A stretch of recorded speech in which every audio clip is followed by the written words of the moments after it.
Hey, yo, welcome to the most must-see show on Twitch TV. Welcome to the Archerverse TV. It is episode number 149. 149 episodes. Tomorrow, the Hundo 50. 150 episodes for Saturday night's main event. How exciting is that? But speaking of exciting, how exciting has it been?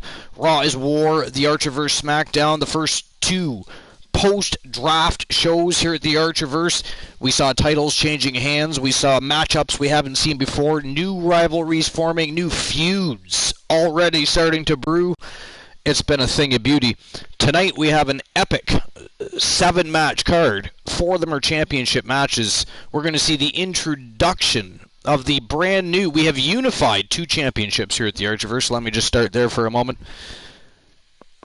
We have unified the World Television Main Event Championship, and to utilize better, in all of its glory, the $1 Million Championship, we have unified the $1 Million Championship and the World Television Main Event Championship. That way the history, the prestige is still there.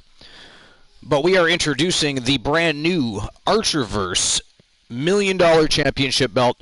And of course, if you have the opportunity and are capable and able to win the Archerverse $1 Million Championship belt, you of course have the opportunity to challenge any champion of your choosing within the brand, within, of course, the Archerverse SmackDown and BattleGround. Vinny K and the Universe have their own Money in the Bank briefcase. However, because it's unifying with the World Television Main Event Championship, if you continue to hold on to the Archerverse $1 Million Championship belt as opposed to cashing it in, you will have to defend it week in, week out until you finally decide to cash that puppy in, or you happen to lose that championship belt. But we're debuting that championship tonight. We're also going to see the slightly modified, for the first time ever, actually, Archerverse Global Heavyweight Championship. We're going to see that in action tonight because, of course, Christian Hart, the Iceman from the Hart Foundation, and legitimately now the new foundation has unified their teams with the Hart Foundation. Natalia Neidhart has actually broken off her stable. She has joined the Iceman and the Hitman, and of course her dad, Jim the Anvil Neidhart, British Bulldog, is there. They are now once again called the Hart Foundation, as it should be. It is very fitting. The new foundation was cool, but the Hart Foundation is prestigious. It is legendary, and it is nice to see them once again called the Hart Foundation. In any case, Christian Hart is in action tonight, defending his Archerverse Global Heavyweight Championship in the main event. It is going to be an epic night. I'm not going to tell you all the championship matches that are going down. You'll have to wait to the championship rounds to find out, so stick around. But it's going to be an epic evening. Again, 7 matches, 4 of them are title matches. We're going to start things off tonight here in a manner we don't normally do. We don't normally do tag team matchups for Backlash matches, but we are tonight. We're going to see the Coalition in action, or at least 2 members of the Coalition. We're going to see the total package. Jay Ironman teaming up, of course, with the Icon Dave Devious, and they are taking on the newest tag team on the block, the Von Erichs. And any professional wrestling fan knows who the Von Erich family is. Tonight it is the Texas Tornado and his brother Kevin Von Erich. They are teaming up.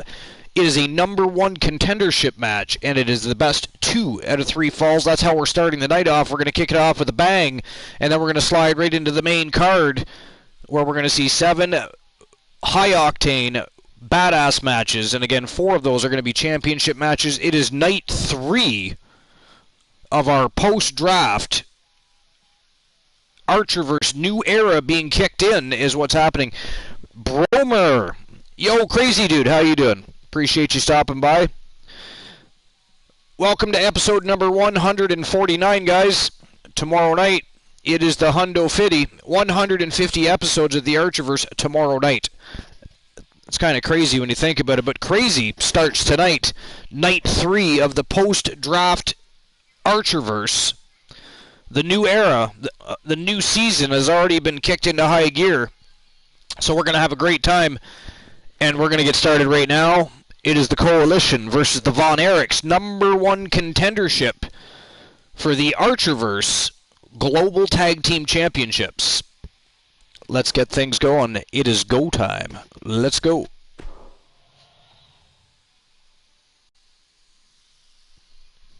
Wrestling God, how you doing? Thanks for popping by. Appreciate you being here. It's our 149th episode. We're going to kick things off with a bang.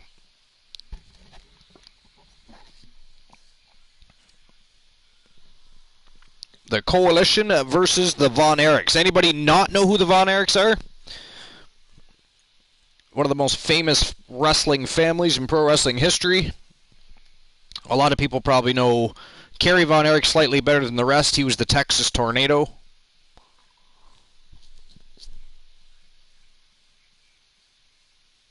Bromer says, my dumbass. Raise Reapers.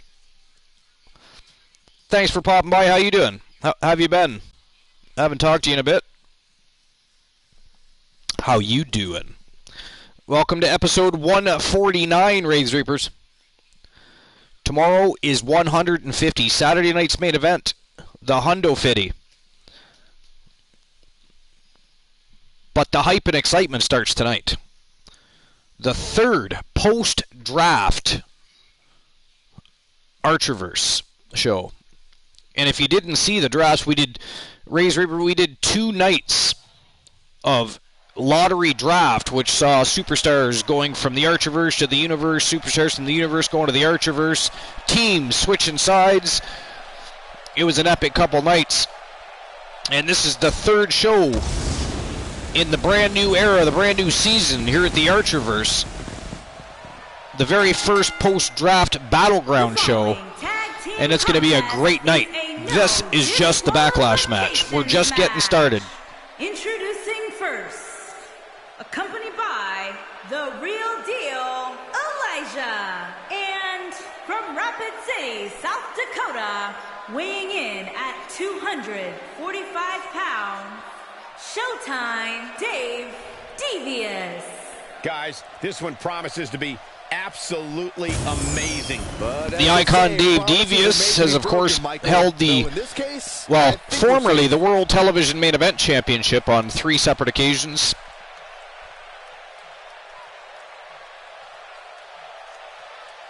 He held the Triggered All-Star Stable Championships with the Coalition the short time that they had it. He's never been a World Tag Title Champion, and he's never held the Archer's Global Tag Team titles either. Mostly Ironman and Archer were involved in those battles. But tonight, a very rare appearance between both Ironman and Devious. Ironman always tag teams with Archer.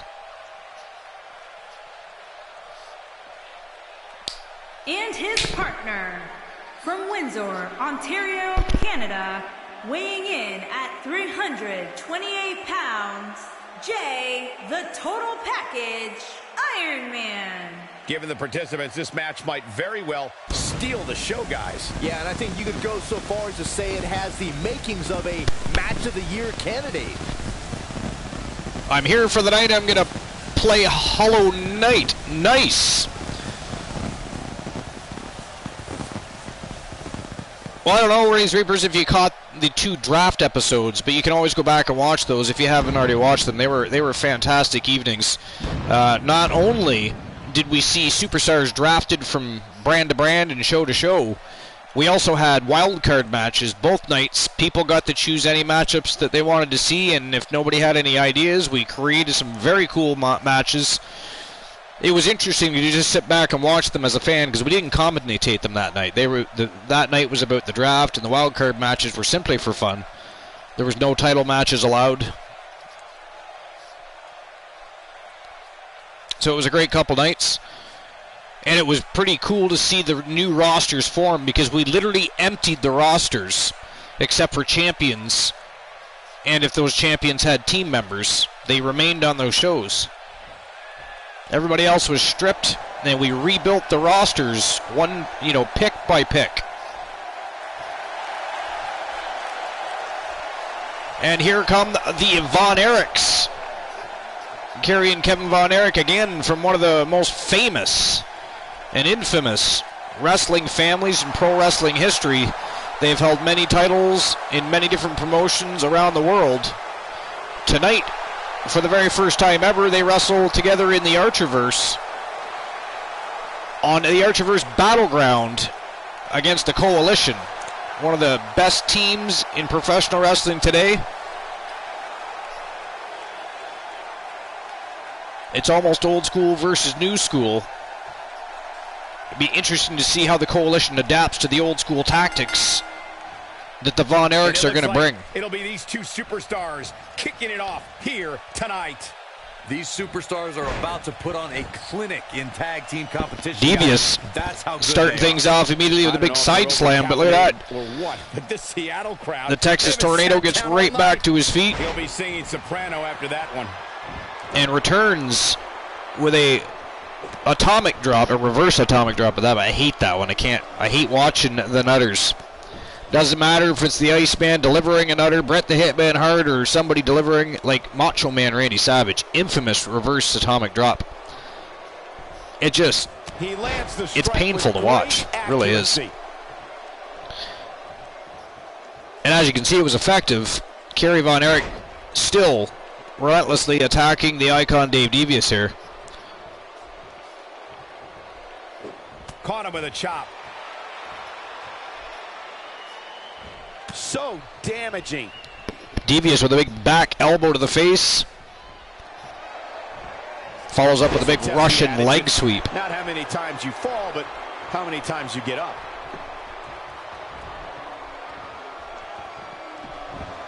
I don't know what Devious was doing there, but look at this. Big military press slam by the Texas Tornado. Not really sure what Devious was up to there. Had something on his mind. Lost track, hopped right back in the ring, right into the hands of the Texas Tornado.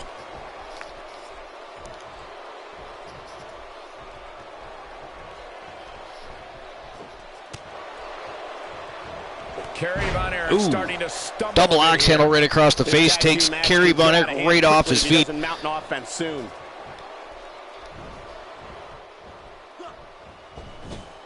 Hard to the corner goes Von Erich.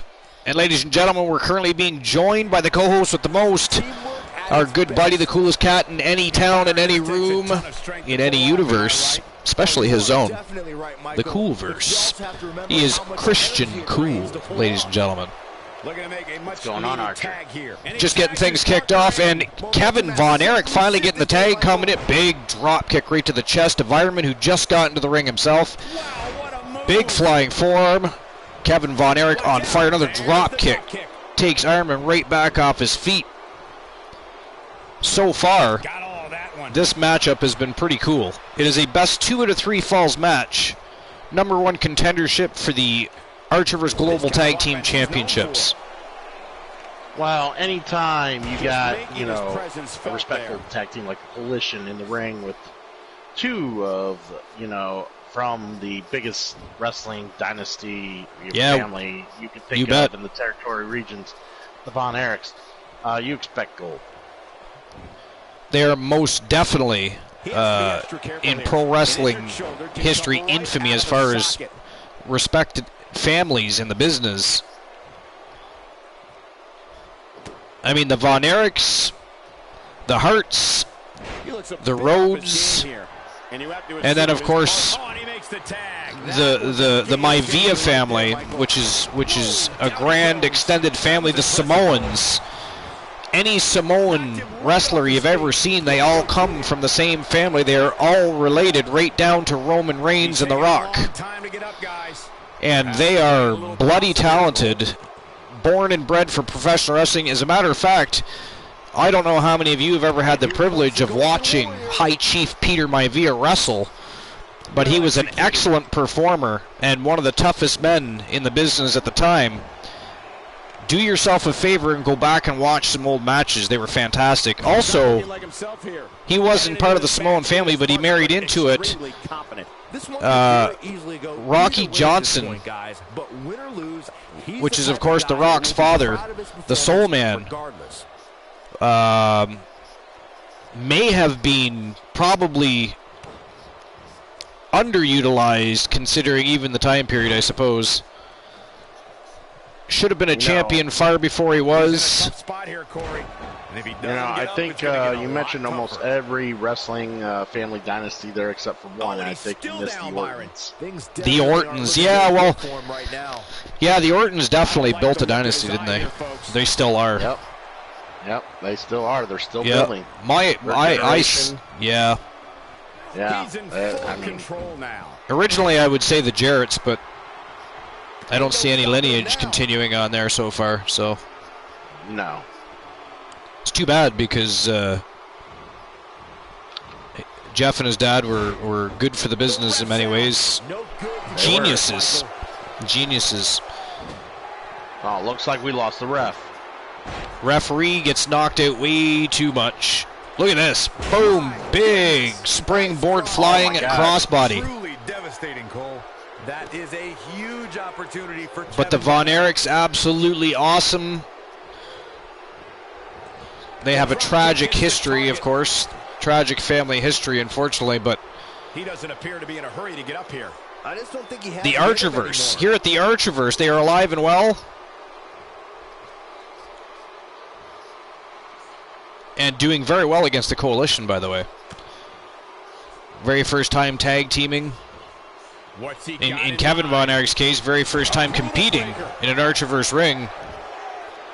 And they look very much at home as they continue to stalk and hunt down the Coalition. Look at this. Big claw.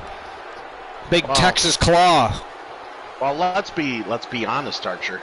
Fucking Kevin Von Erich walks around on his goddamn bare feet competing. He does. Savage. He's a savage. It makes you think, I think he makes any ring feel like it's just home. That's how it is when you're home. You take the shoes off, you walk around. Devious fighting back here.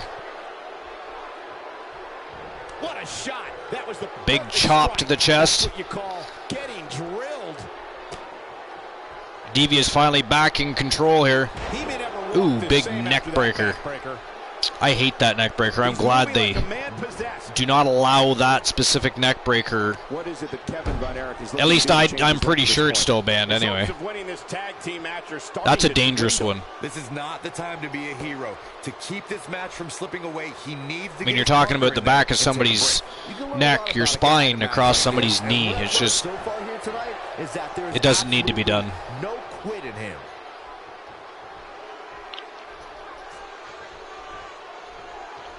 Is he gonna make the tag?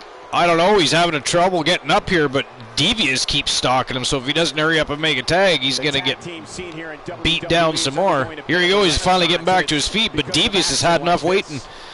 He had his chance to tag. Devious almost wanted him to tag. He wanted Von Erich back in there because Von Erich was the one. Well, they're both Von Erichs. Kerry Von Erich was the one that gave Devious the most of the problem in the beginning of the match. Oh, big knee right to the sternum. That had to hurt. He's trying to get out of there. He wants out. That did not feel good. You're talking about what? What did the Texas Tornado weigh? About 260? Yeah, I'd say about 260. Yeah, solid muscle that dude. Look at this. Boom, throat first off the rope. Yeah, Devious needs to get out right now. And in comes Ironman. But that would be a big knee flying across at your sternum. That would not feel good no matter who you were. Build weight 254. I was real close. 254, yeah. Yeah, I knew he had to be something like that. He was a powerhouse. A powerhouse that could actually wrestle, though. Which is why, especially considering he was around at the same time as the Ultimate Warrior was coming into the business, and you could tell that the Warrior took some of the Texas Tornado's concepts and used them for himself. Nobody ever talks about that, by the way. But how the Warrior didn't look at Kerry Von Erich, who was about the same size as the Warrior, they just didn't push him as much because the Warrior was the one they were pushing. How he couldn't look at Von Erich, how big Von Erich was, how strong Von Erich was, and how well he could wrestle and think, hey, I should do that. Here it comes. He's got him. You know, if he really wanted to catapult his career at the time, Here he goes. If it was today instead of then, it'd be Von Erich they pushed. It'd be Von Erich that they pushed. Probably, but oh yeah. Keep in mind, Von Erich was not in the best of shape even when he went to the WWE. He had lost his lower right, I think it was right leg, like in the mid-80s. Yeah, but he was built like a brick shithouse, and it was just ankle down, I think, wasn't it? He still wrestled for quite a few years after that before the tragic. He did, but he didn't have the mobility. But go back and watch him as the Texas Tornado in the WWE. He was ripped. Being ripped is one thing, but you gotta be able to move. Oh, you mean as far as mobility goes? Yeah, he wasn't. You're not wrong, but he still wrestled. That said, and you're not wrong. That said, he still wrestled better than the Ultimate Warrior. Oh, easily. Yeah. Yeah. That whole thing was. Yeah, that whole story is sad. Wow, Ironman with a big bulldog off the ropes. The Texas Tornado in no man's land, stuck with Devious and Ironman flying off that top, well, actually the second turnbuckle. Big forearms to the friggin' forehead of the Texas Tornado.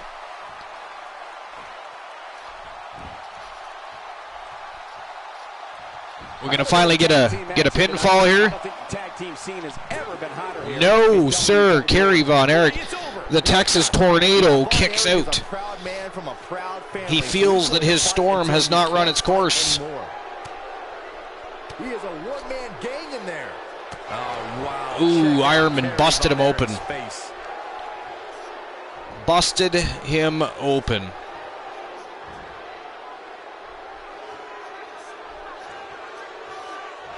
Looking for a repeat.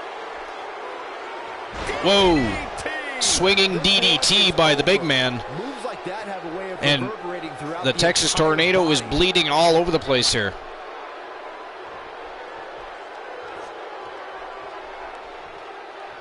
That may very well have broken some ribs. He's lining him up. Ironman stalking Kerry Von Erich here. Kevin Von Erich finally back to his feet and up onto the ring apron. Why was he down there so long? And there it is. Is it enough to put Kerry? Did I miss something? Can he do it? Oh, face buster, and Ironman gets up. He picks up the first fall. So the Coalition up over the Von Erichs, one fall to nothing in this #1 contendership matchup.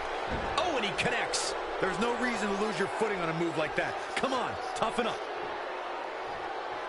Coalition in new territory here. They've never faced the Von Erichs before.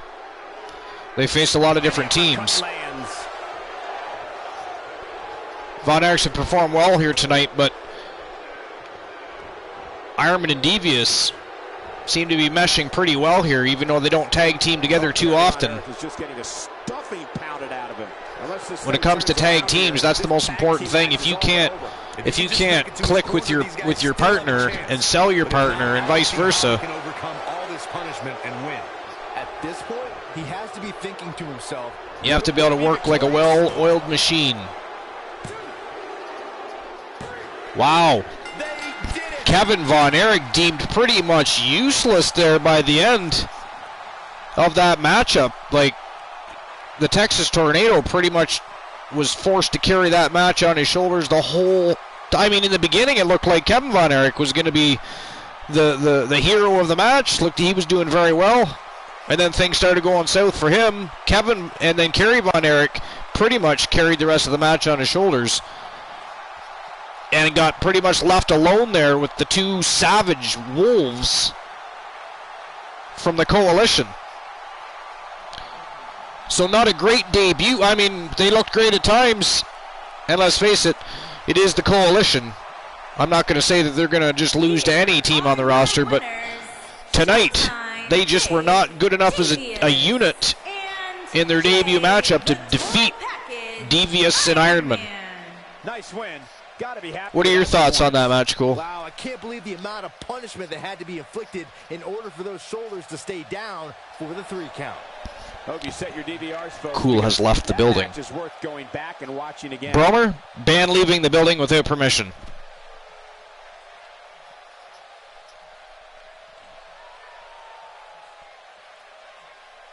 All right, so a big win for the Coalition. They are now the #1 contenders to the Archerverse Global Tag Team Championships. And, of course, they'll get their title shot next week.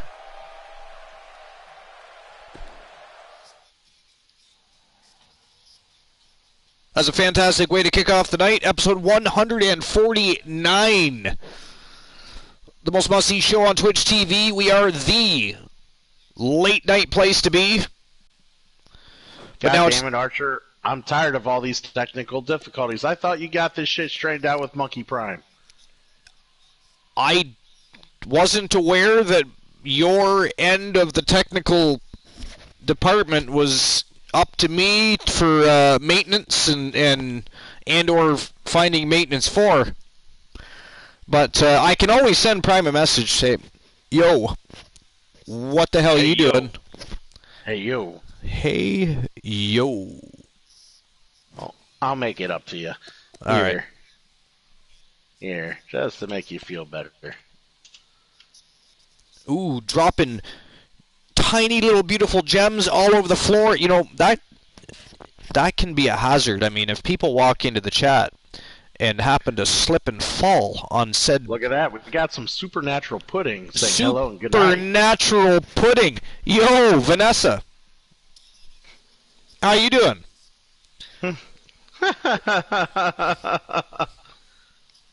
Supernatural pudding. What kind of pudding? I mean, are you vanilla? Are you caramel?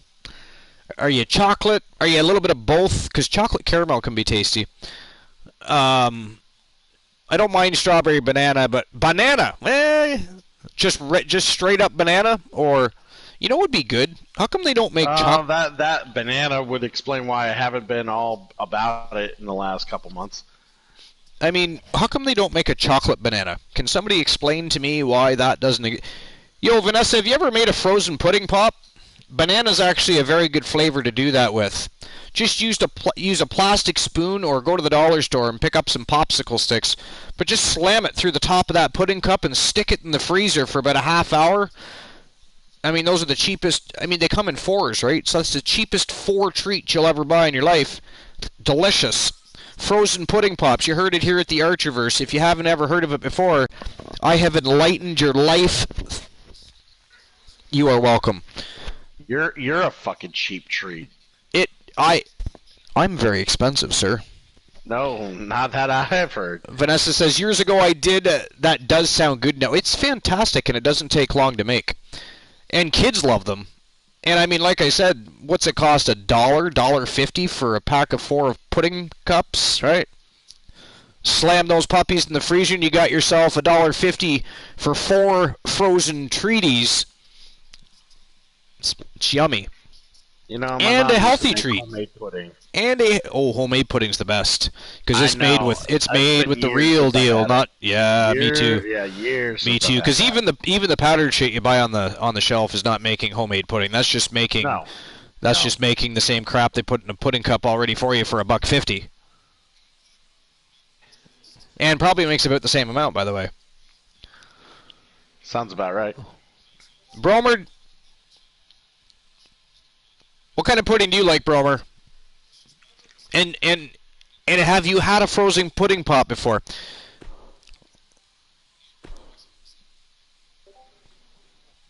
So very quickly, as we did with the other 2 shows, we're going to have a quick look at the BattleGround roster.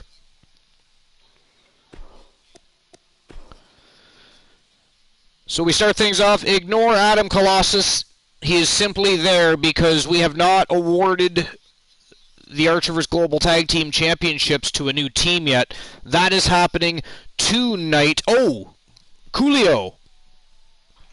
Did you see the touch-ups on your prestigious championship that you love so much? I did not use a different design. It's just prettied up and just slightly different. Yeah. But different. Okay, you did see it? Okay. Mm-hmm. Yeah. I know you don't like that championship touch. And ladies and gentlemen, actually, that's the first time we've ever actually done anything with. That's the only title that we've ever created that has never been changed and redesigned, and we've liked it since day one, and we just find little ways to pretty it up now and again. But yeah, that championship is older than all the rest, period.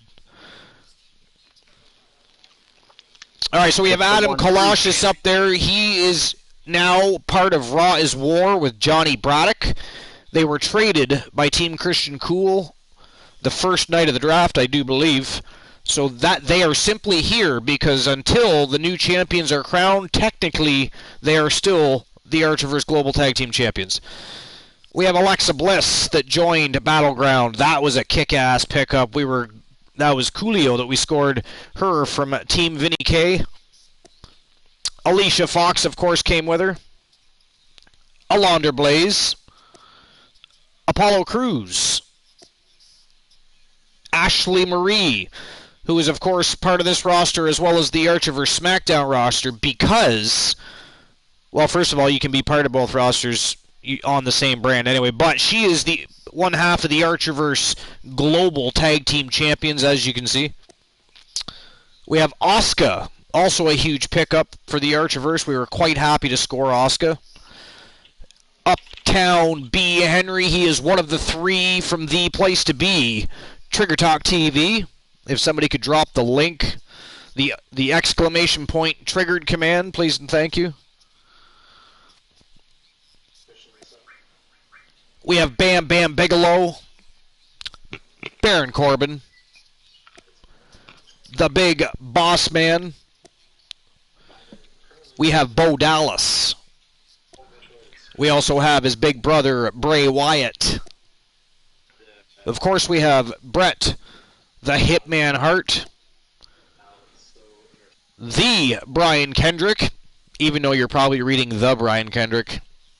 Yeah. We've been saying that for years. They never did change that. The British Bulldog.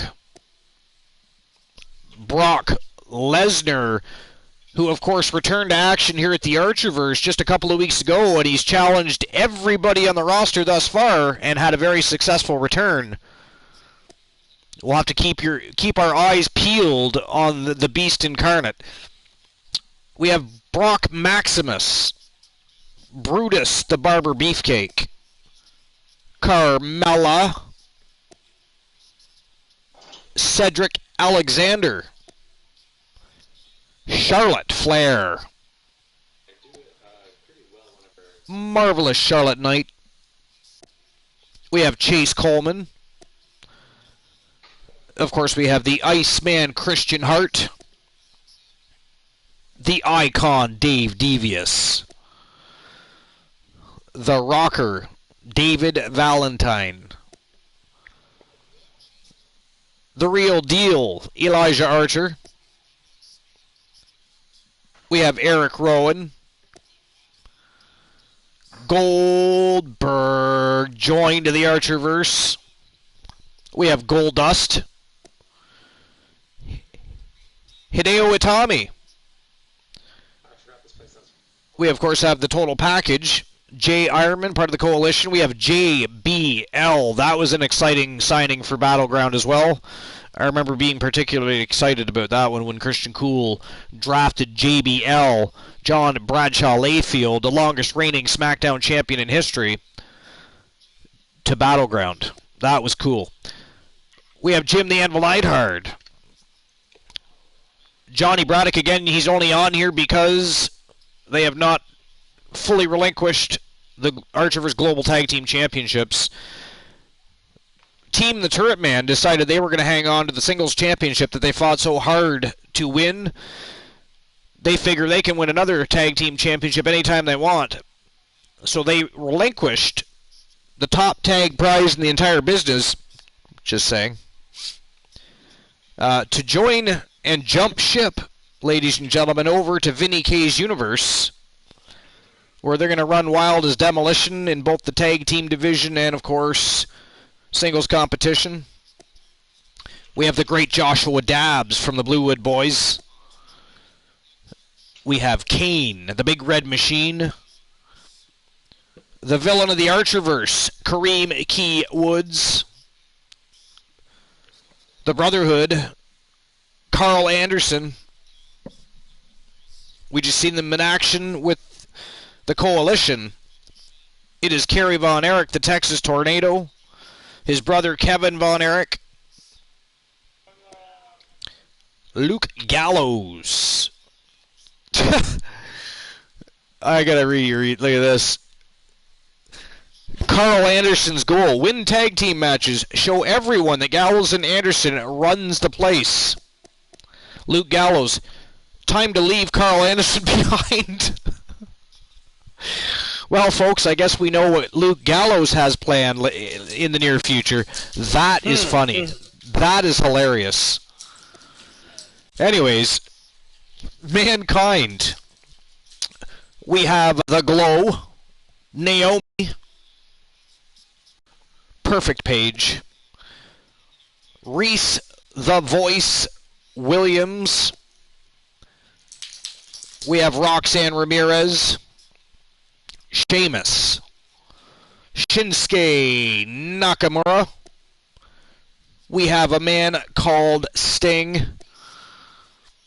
the Showstopper Gabriel Michaels, Cowboy Mason Blaze from the Blue Wood Boys, and that is all 49 members of BattleGround. Quick look at the championship landscape. There you can see the brand new, by the way, that only has Chase Coleman there because he was the World Television Main Event Champion. When we unified the titles, we kept the prestige and the history, so it looks as though he's the new and first ever Archerverse $1 Million Champion. He is not. We are going to crown the first ever. Papa Shango agreed to vacate the original $1 Million Championship and re-enter a matchup for the brand new Archerverse $1 Million Championship. That is going down tonight. Unfortunately for Chase Coleman, he is not involved. In any case, the Iceman Christian Hart, the Archerverse Global Heavyweight Champion.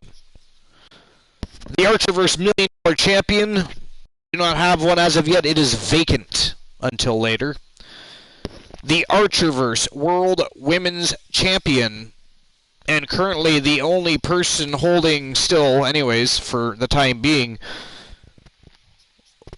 holding both a Universe and an Archerverse Championship, at least until tomorrow night, because she chose to retain and hold on to and defend the Archerverse World Women's Championship. So Charlotte Flair now officially a member of BattleGround, which means tomorrow night, Saturday night's main event, the Hundo Fitty. It is episode number 150, and we're going to crown a brand new Saturday night's main event women's champion. And then, of course, again, it shows the Archerverse Global Tag Team Champions as Demolition. They have vacated. That will change after tonight.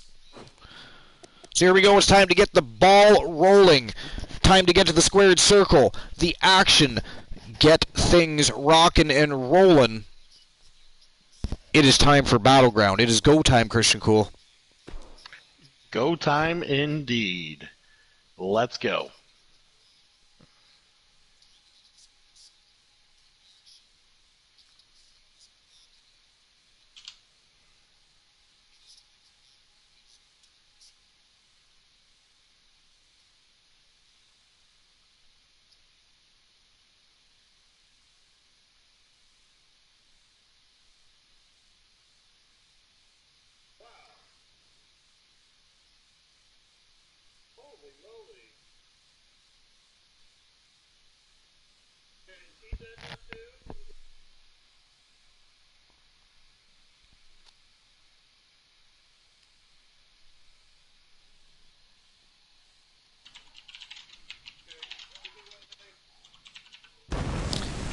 Here we go. Welcome to Toronto, Ontario, Canada. It is Archer Stadium. It is time for the Archerverse BattleGround. Thanks for spending your time with us, folks. From the great north of Canada, we're coming to you live from Toronto. The great We've got one of the best north of Canada. history. So that's an interesting statement. Can someone please explain to me what the Great North of Canada is? Last I checked, Toronto, Ontario would not be the Great North of Canada. I think what he meant to say is the Great White North in Canada. Because if we were going to talk about Great White North of Canada, you'd have to go much farther north to where you might see igloos, for instance. So here we go, we're going to get the show kicked off. The Beast Incarnate is in the building. He's ready to play, and he's coming out to address the audience. I'm, for one, interested to know what his future plans are because he has been on fire since returning. Has basically called out the entire roster, except for one person. And we'll see if this one person answers the call tonight because everybody else has stayed hidden in the shadows, kept lurking in the locker rooms, will not step up to the plate and give the Beast what he wants. But we all know one champion in the Archerverse that is capable and likely willing to do just that. The question is, when will the two meet? Will Brock Lesnar finally call that person out? Will that person, I personally believe he would, but will that person answer the call? Will he give Brock Lesnar, the Beast Incarnate, what he wants? Either way, interesting, because the Beast has been laying waste, so I want to know, what is his next move? What does he have planned? Let's find out, Archer. Those one fuckers above America, Bromer says. I just find it amusing that I never noticed that Cole said that before. I'm going to have to... Does he say that all the time? Dying to know what's going on.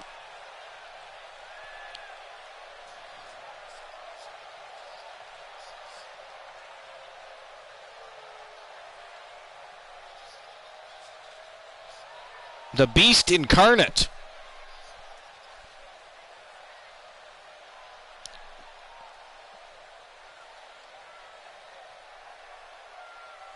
In great shape and looking hyped up. Let's dial things down here. We've got some business that needs to be attended to. Seems to be a question as to whether or not I'm the best, so maybe it's time to prove it. Uh-oh. Maybe this is the moment, the time.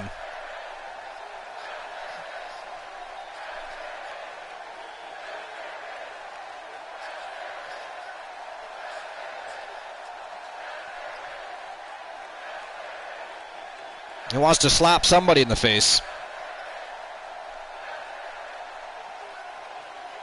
Gotta like that attitude. Yes, sir, here we go. It is go time. It's finally happening. After weeks of speculation whether or not this would or would not happen, it is finally happening here at episode 149. The Archerverse BattleGround, third post-draft show. Brock Lesnar calling out the Iceman, Christian Hart.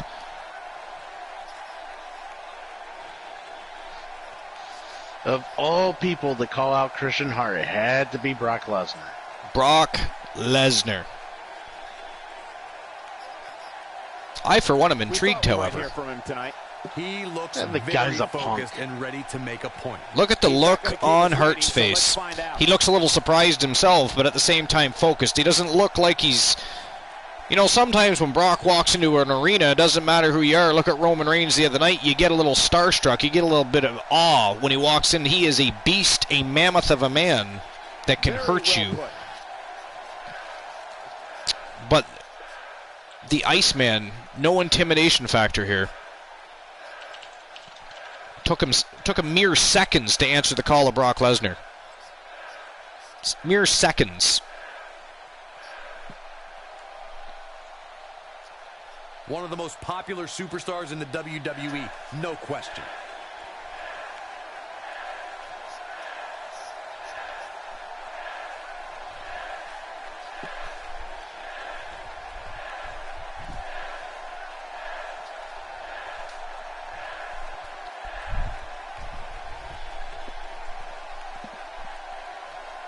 All right, cool. How long before this gets to fisticuffs?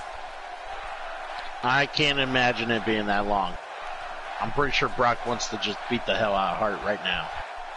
The man's an animal.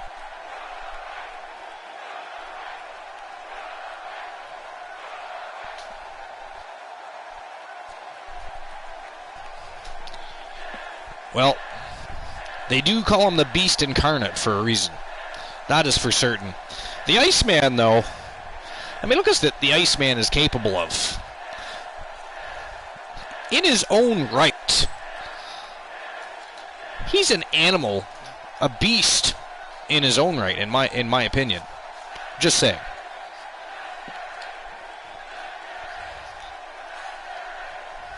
I mean, just look at the win-loss record of the Iceman Christian Hart, if you will.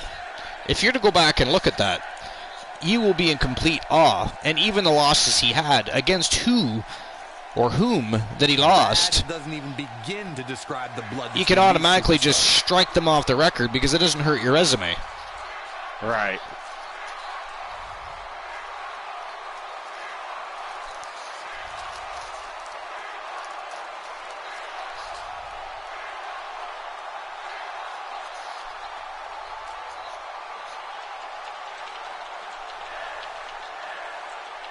I cannot believe these two are still going back and forth in this battle of the verbiage. I thought for sure the mic would have been dropped, bombs would have been thrown.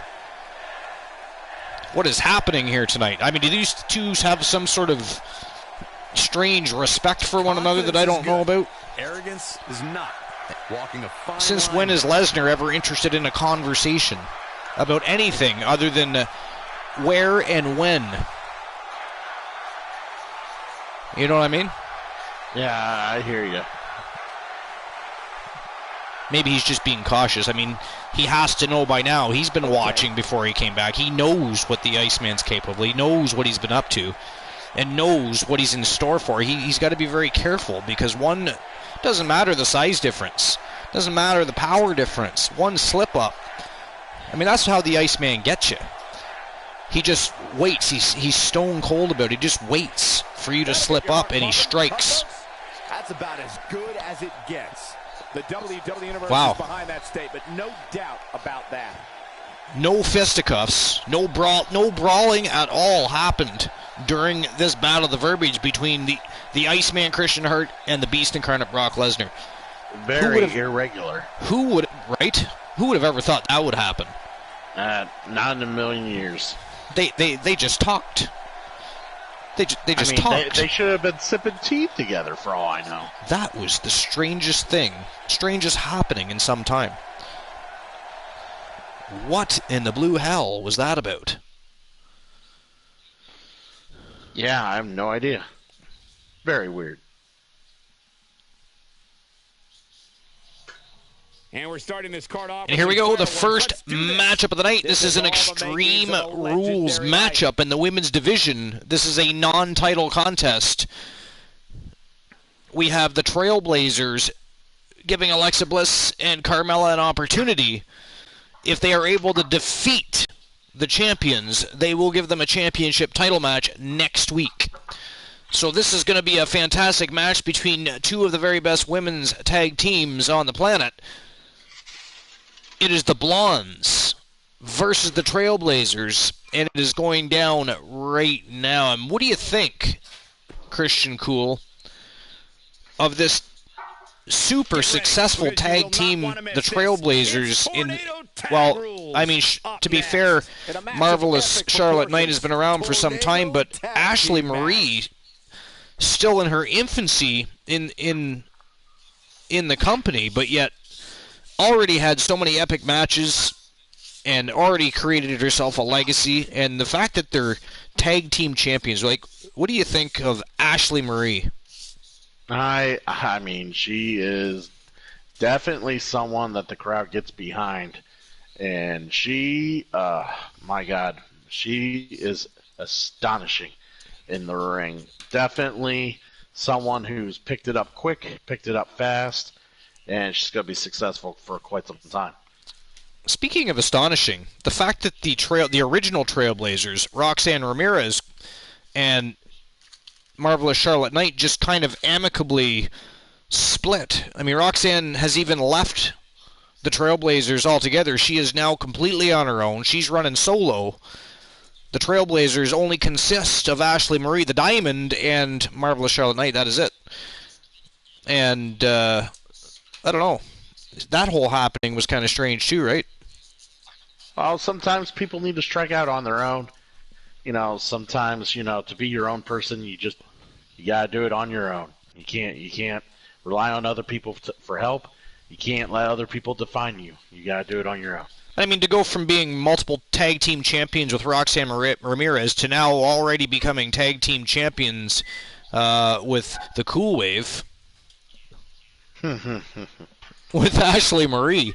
I just find it interesting that the Trailblazers, I mean, obviously they continuously hone their craft, and many hours of work go into team practice, you know what I mean? Just such a well-oiled machine.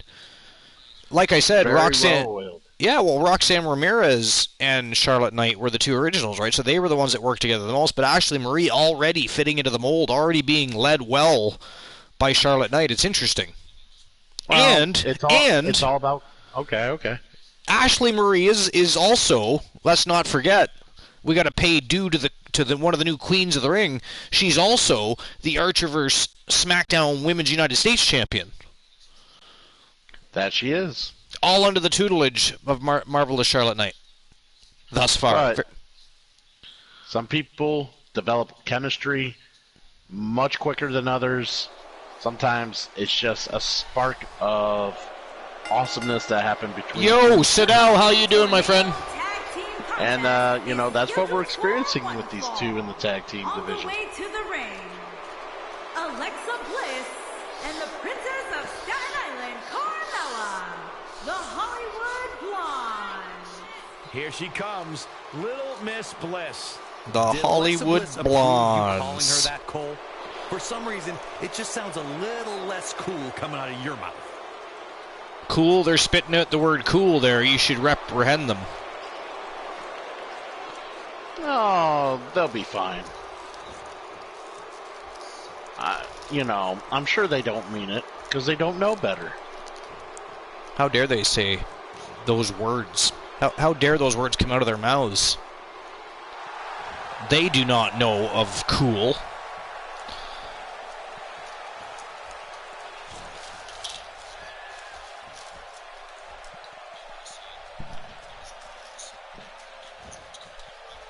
Let's be fair. No one takes Byron Saxton and Michael Cole very seriously anyways.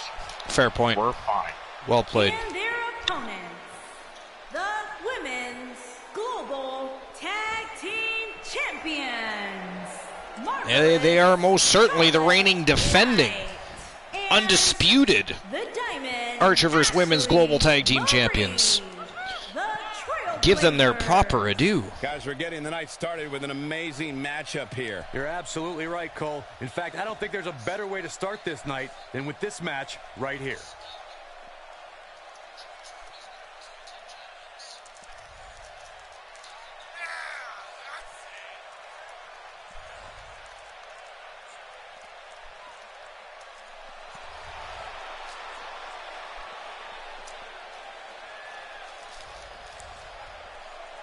Well, if you're a fan of tag team wrestling, you're not going to be unsatisfied with this tag team matchup. Two of the best tag teams in the business today, and happen to be from the women's division, are the Trailblazers and the Hollywood Blondes. All right, it's time to kick this thing off. And I can't help but get the feeling that this is going to be one of those matches people will be talking about for a long time to come. And guys, this match might just be bigger than the CN Tower outside. Things already off to a chaotic start. What a reaction. Wow. Well, that's easy to say because we got a tornado tag team match, and there's nothing but chaos. Nothing when it's a tornado tag. But that shot landed on her and was a direct hit. For the benefit of our newer audience members, what can they expect to see? Nice reversal and Russian leg sweep by Ashley Marie, and marvelous Charlotte Knight bitch slapping Carmella. And going upstairs, second turnbuckle and flying with a big flying body splash. Carmella was squished into the canvas.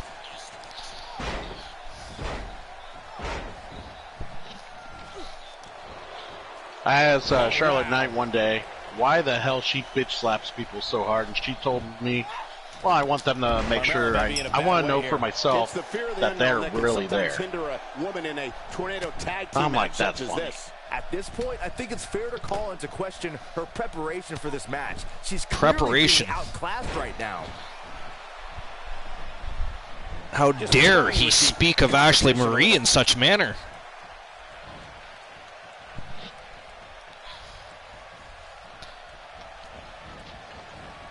Alexa whips Knight to the ropes. Big kitchen sink knee attack. And now Carmella taking over roles. Alexa Bliss outside the ring. Was looking under the ring. Got attacked from behind by the Diamond. She's in control now following that slam. Alexa Bliss should have been paying attention to her surroundings. Clearly did not see Ashley Marie still out there. Bringing it back into the ring. Here she goes. Back in the ring now. She's got to find a way to get up here, guys. That won't be easy, Michael, given the beating she's taken so far. She is on fire. Carmella went to deliver a big jumping knee, but Charlotte Knight rolled outside the ring. Catch a breather. Went to deliver a cutter, a diamond cutter on Alexa Bliss. Carmella is taking control. Changed the game plan. Oh, man, she's rolling now. Carmella going upstairs, but here comes Charlotte Knight. Oh, just missed her. Carmella flies with a flying body splash, but misses her target. Alexa Bliss finally back to her feet. Looks like Knight's starting to sweat here. She had to roll outside the ring for a second and regroup.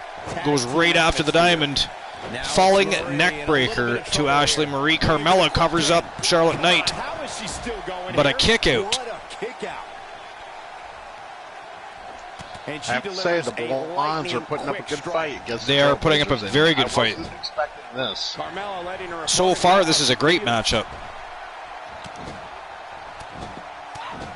Big back elbows to the face and chest.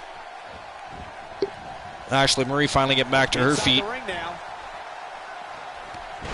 Here she comes. Going right after Alexa. When she gets in attack mode, look out. Wow, big power bomb. And now a bridging pin on Alexa Bliss, but Alexa kicks out. The overhand punch connects. Carmella turns around, tries to attack Ashley Marie, but Charlotte Knight intervenes. Nice reversal by Carmella. Exhaustion starting to set in for Knight. I think this tornado the Blondes can hang, Archer. The Blondes can hang. The Blondes can apparently do so. Ashley Marie coming from behind. I hate to say it, but she might be better off. Ooh, went to deliver an elevated inverted DDT, but Carmella with a reversal. Now what's she doing? She just vacated the ring. Ashley Marie's now getting to her feet.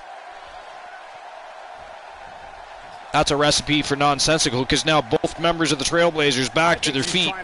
Oh, Carmella with a chair shot right across the skull of Ashley Marie. Damn. Oh, Alexa Bliss went for a flying crossbody, but slipped. I mean, you don't see that on TV every day. What a move. Nice cutter by Charlotte Knight. Tosses Carmella back into the ring. Insult to injury. This is it. This is backflip knee drop by Alexa Bliss. That's got to hurt too, by the way. Alexa Bliss, man. Oh yeah, I'm sure. Nice spike DDT. Bulldog in the ring. This is crazy. Alexa Bliss with the chair again. Oh, attacking Ashley Marie. Now she's in the ring. Breaks. Oh, she took out the ref. She fucking took out the referee. Did you see that?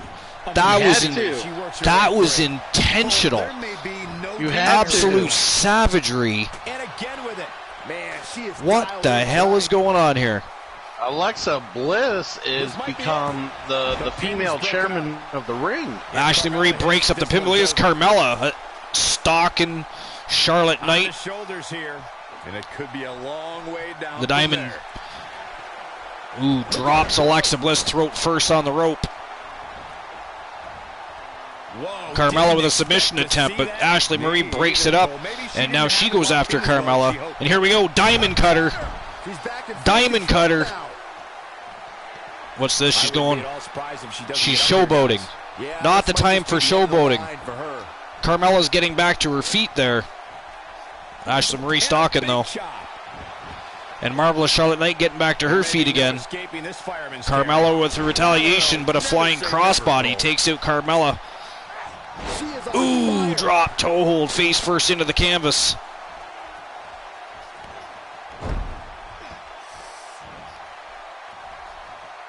Charlotte Knight taking care of Alexa Bliss, so she's not intervening.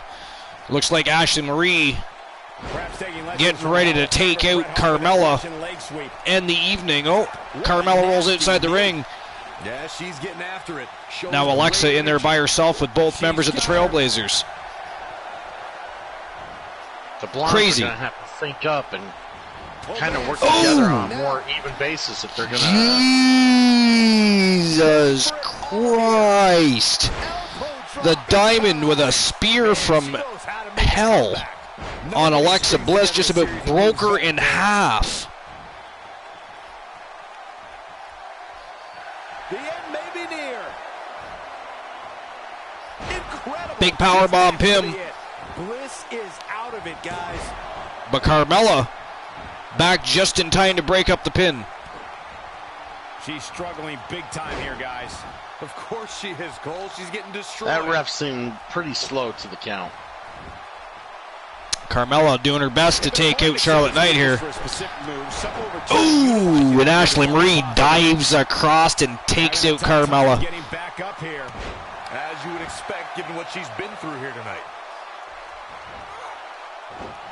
Alexa went to drop kick Ashley Marie from behind and missed. She's been doing a lot of missing tonight. She slipped a couple times, missed on a couple of occasions.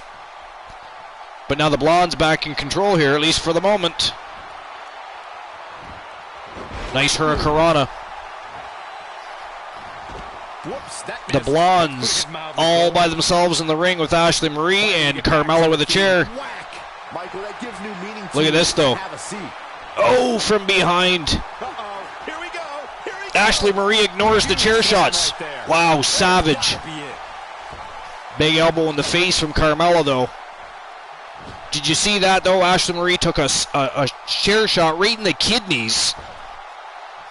I mean, she grew up probably sleeping on chairs like that. I'm not surprised that didn't bother her at all.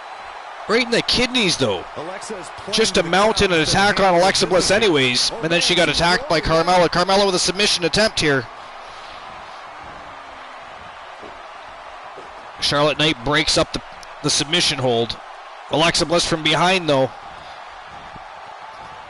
Charlotte Knight. Alexa would have done a bit of a better job there, kind of doing, looking out. Nice cutter by Charlotte Knight. She needs to find a way to get to her feet. Time is of the essence. Shoulders down. This could be it. Carmella tried to pin Ashley Marie. She's having a hard time getting back to her feet, guys. But the pin gets broke up by Charlotte Knight and a backbreaker for her efforts. Caught by Alexa Bliss. Snap suplex by Alexa Bliss. Ashley Marie covers up Carmella, but overcomes Alexa Bliss and breaks up the pin. Rakes the back of Ashley Marie. And now a snap suplex to Ashley Marie. And once again, the Blondes in full control. This match is crazy. Alexa Bliss is not someone to sleep on. Been a rough night for her so far, Corey. It's going to get a lot rougher if she doesn't... Define sleep on.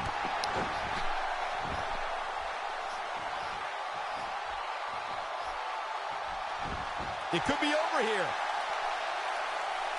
She is on fire. Christian Cool, how dare you have network connection failures. Wow, ladies and gentlemen, the Blondes have done it. They have defeated the Archerverse Global Tag Team Champions. Now, this was a non-title contest, but they are now officially the #1 contenders to the Archerverse Women Global Tag Team Championships, and they will get the shot at the titles next Friday night on BattleGround. What a great matchup. What a great way to start the night off, aside from the fantastic kickoff match we had. Or, of course, in the Archerverse, we call that a backlash match. I mean, it went back and forth. You didn't know who was going to win, but the resiliency was clearly on the side of the Hollywood Blondes, and they pick up the big W, and they will fight for the titles next Friday night. Big win here in tag team awesome tonight. Well, when you put women like these together, very what do you awesome expect to indeed. happen? Believe it or not, that's just the beginning, folks. Stay tuned for more great action. Wow, the excitement already. And man, oh man, we still have, what, another 2 matches to go before we even touch base on the championship rounds, Christian Cool. I'm excited to see them all. What a 6-man match we have for you next. Keep it locked right here. This is a 6-man tag team match from the stable division. These 2 teams looking to once again jump into the spotlight of the Triggered All-Star Stable Championship division. We're going to see the Bluewood Boys, the Rocker David Valentine, the Great Joshua Dabbs, and Cowboy Mason Blaze taking on Jim the Anvil Neidhart, Brett the Hitman Hart, and the British Bulldog. This is going to be an epic clash of the Titans, and it's going to be an exciting tag team matchup. I, for one, am looking forward to it. Christian, what do you think? What do you think of the Hart Foundation? No longer the new foundation, as we said earlier. They are the Hart Foundation. Well, up against the Bluewood Boys. Well, they are who they are, and let's see if the Bluewood Boys even have the heart to stand up to the Hart Foundation. We are going to find out. 2 of the most magnificent stables in pro wrestling today, the Bluewood Boys and the Hart Foundation. They have never clashed in the past. This is a first clash for the Hart Foundation and the Bluewood Boys. Things like this are going to happen much more often after we shook up the roster and sent people all to all 4 corners of the Archerverse and the universe. You never know what matchups you're going to see. I mean, look at the last 2 nights. Post-draft shows, Raw is War, the Archerverse SmackDown, they were fantastic, epic. Nights of pure epic awesomeness that even saw titles changing hands. It's been a lot of fun, and we are just getting things started. This is only the 3rd of 4 post-draft shows. Tomorrow night is the 4th. It is also the Hundo Fitty. 150 episodes tomorrow night.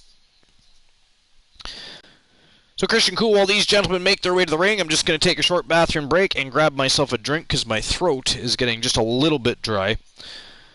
But we do have 2 entrances, and no way this match ends early, so I won't be long. Alrighty. In the meantime, tell everybody your favorite memory of the Hart Foundation, please, and thank you. My favorite memory of the Hart Foundation.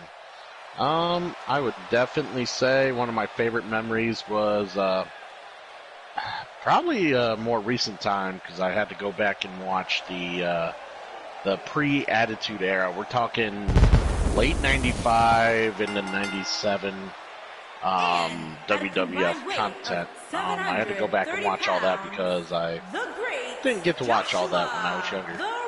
And that's a period where the Hart Foundation was ever dominant, and it was definitely I think they called it the Stadium Stampede Believe it or not, Michael, pay-per-view. there are rumors circulating in the locker room that both these teams have issues when it comes to being on the same page. Or is So it Canadian it'll be interesting Stampede? to I'm see trying to if that remember. comes to fruition at some point here tonight. Yes, the Canadian Stampede. I don't know why I was... AEW has something called the Stadium Stampede. No, the Canadian Stampede. basically, it was a big main event where they had the whole Hart Foundation, Brett, Jim, Owen Hart, British Bulldog, and Brian Pillman against Austin, Shamrock, Goldust, and the Legion of Doom, all in one big match. And it was just a crazy tag team match. The crowd was solely behind the Hart Foundation, even though the Hart Foundation was more or less a heel faction at the time. And it was ridiculous. Like, oh my God. Just crazy atmosphere. You honestly won't see an atmosphere like that very often in pro wrestling, and that was one of those matches that it blew my mind. Blew my mind. And the British Bulldog, the Hart Foundation. Guys, this match is sure to not disappoint, especially considering who's involved here tonight. You're absolutely right, Michael. This match will be one we'll be talking about for a long time to come.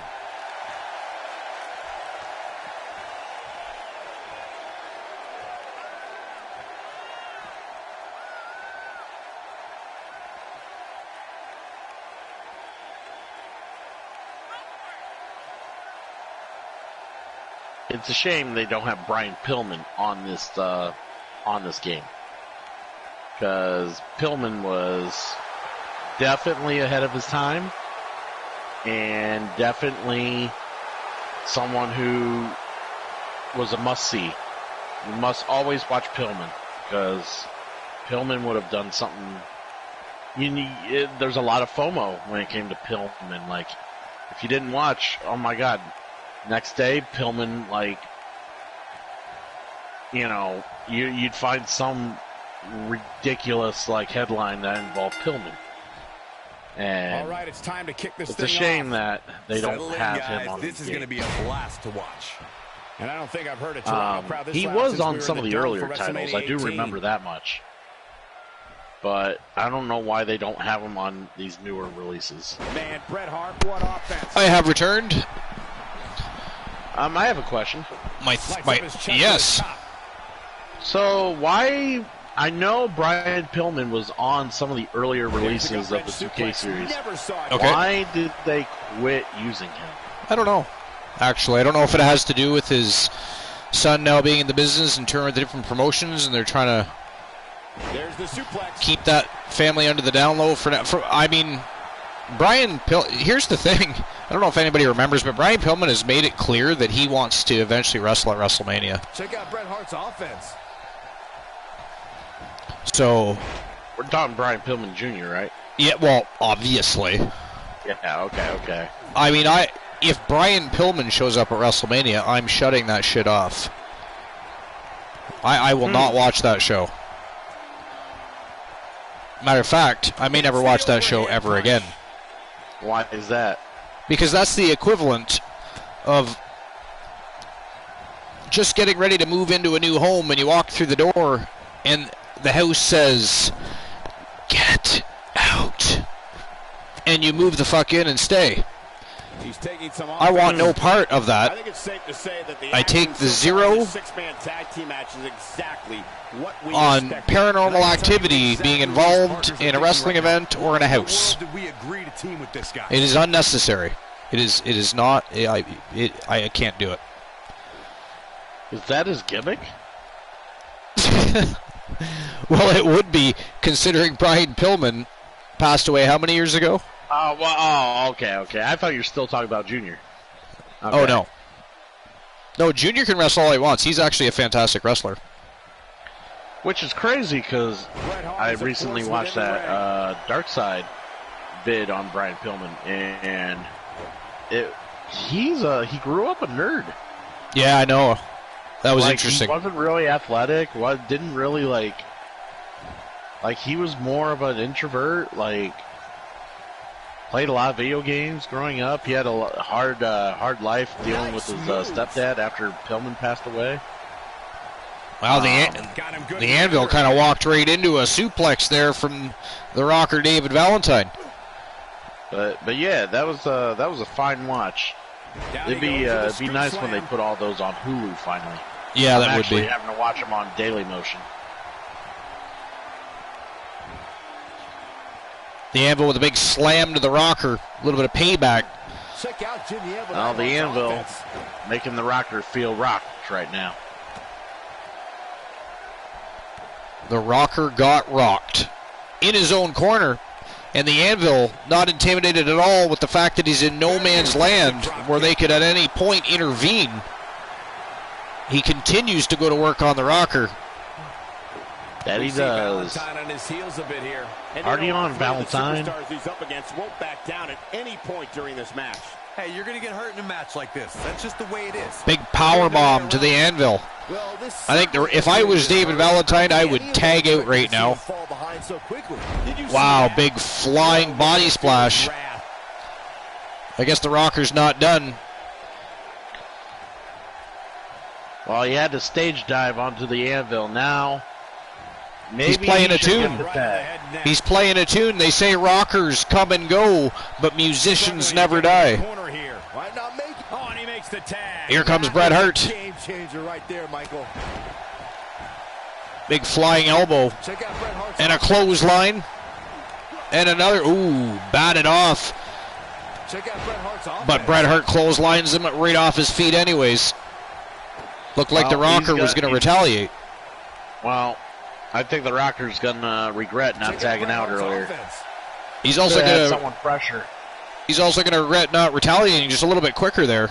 He batted off that last flying elbow. Oh, there's a nutter. The nutter. I mean, we all knew we were going to see one of those at some point tonight. We'll probably see more later in the main event.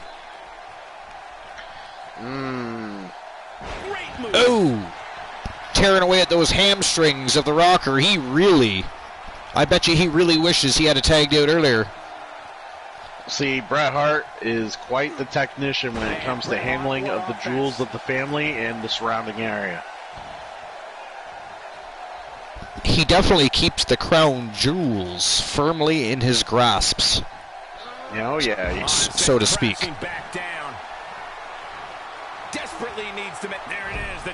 Wow.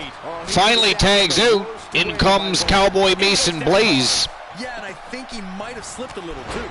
One of the last outlaws. Oh, and he connects. There's no reason to lose your footing on a move like that. Come on. I was actually glad to see that the Bluewood boys stayed part of the Archerverse. I'll be honest, it hit hard when some of the members of the Archerverse got drafted to Vinny K's universe. Like, for instance, the Nightmare, Joseph Woods. The monster that we unleashed on the universe is now part of the universe. And will be looking to not just continue to reign there, but come pay-per-view times, he's going to be looking to cause a stir in the Archerverse as well. Create some terror in the minds. Become a nightmare everywhere.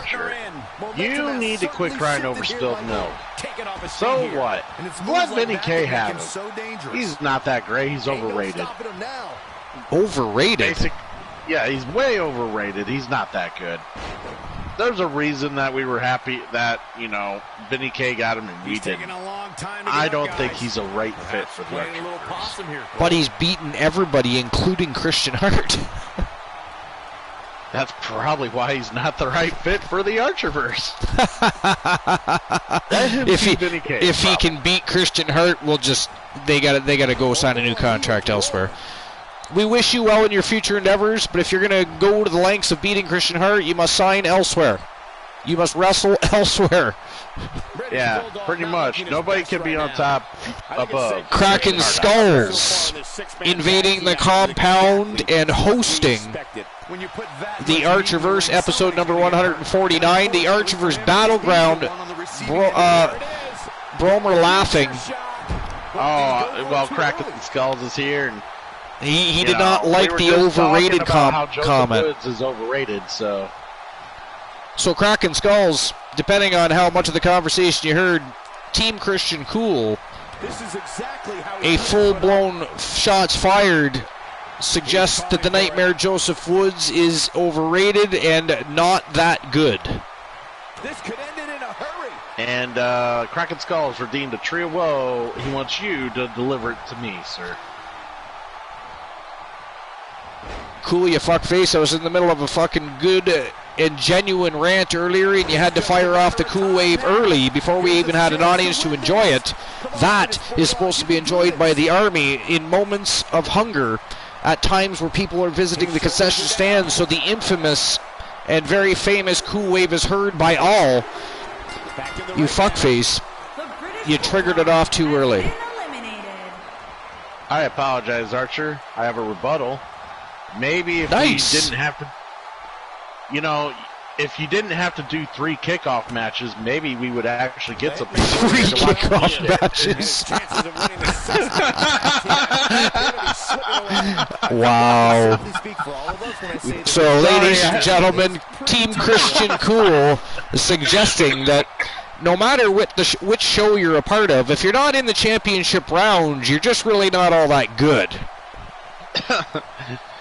I mean, there's 10 million championships to go around. If you can't get one or at least grab one, then you, sir, you might as well just be jobber status. Of course, by 10 million championships, he means a roster of 49 has 3 titles to fight over. Actually, SmackDown only gets 2 because 2 of the championships on SmackDown are from the women's division. Well, you create enough 6 to 8 man matches, everybody will get an opportunity, I'm sure. Previously, however, not far from the truth, because everybody was on every show and everybody could compete for every title, and now that's just not the case. So it doesn't hold as true as it once did. Look at pre-draft. Christian Hart couldn't even keep his title.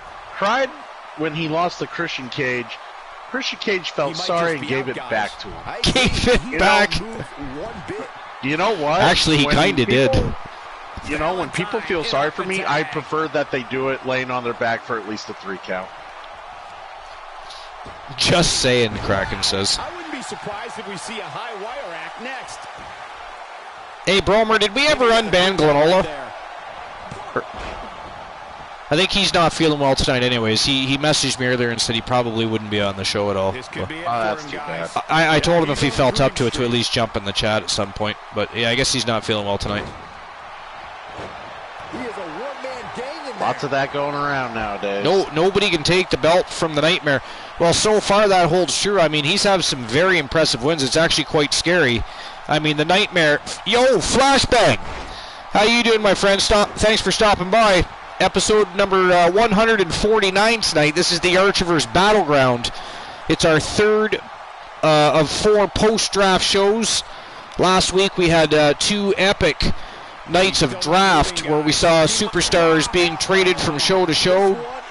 Some ending up in Vinny K's universe, some remaining with the Archiverse. We also had some wild card matches. People got to choose matchups to watch. It was a lot of fun. We had a great time, and now we're reaping the riches that we got from having brand new rosters built right before our very eyes. And we've already seen new rivalries forming and new feuds starting to brew, if you will. This is the second matchup of the night, is a 6-man stable tag team matchup. Will this be it? We still have 5 more matches to go, actually. 4 of them are championship matches. And we still have the introduction of the brand new Archiverse $1 Million Championship belt. It looks awfully pretty. It is a pretty sexy championship. So anybody that's not already following Flashbang also streams. He's a wrestling streamer. He's currently running through his career and has some created wrestlers as well for people. And he runs a pretty cool channel, very chill. He's got a great little community there. The people are welcoming and pleasant. You can chat with them, no problem at all. Oh boy, he is rolling. So if you're not already following Flashbang, here he goes for the win. smash that link right there, then jump on over to his channel and smash his follow button. That way when he goes live, you'll get notifications. His partner's calling for the tag. Yeah, he's not. And you can check out his stream. Oh, that was that was the closest count to 3 I've seen in quite some time, Archer. That was a That's very had Bret Hart right there. About it, Cole. The Bluewood Boys and the Hart Foundation, we knew this was going to be a war. This is not a surprise whatsoever. This is the first time these two storied stables have ever been in the same ring together. They've had many epic battles with many notable teams. The Ministry of Darkness, Degeneration X, the Outsiders, I mean, they've been through them all, but they've never faced one another. Tonight, that changes. The only difference is the Iceman Christian Hart is not in the mix. The Iceman Christian Hart has, of course, a date with Destiny tonight in the main event of the evening when he will defend his Archerverse Global Heavyweight Championship. Well, Flashbang, you deserve it. Christian Cool and I are always saying we like to support other wrestling streamers too as well when we can. The problem is and we're not going to sugarcoat here, we have a problem finding wrestling streams that are actually entertaining. And although our streams are different, we do things different. Your stream is entertaining. You're very attentive to your chat. You engage in conversation. You enjoy what you do. You're having a good time. Everybody sees that. You're even throwing some of your viewers into matches and creating some characters for them while you run through your universe mode. I've enjoyed each and every time I've stopped by, and I stop by pretty much every single time I see a stream now. So it's simply deserved, my friend. To continue to roll with a great community, you have to keep your community tight-knit. You have to support them. You have to show them a little bit of love. In case you're keeping score, that's twice, Byron.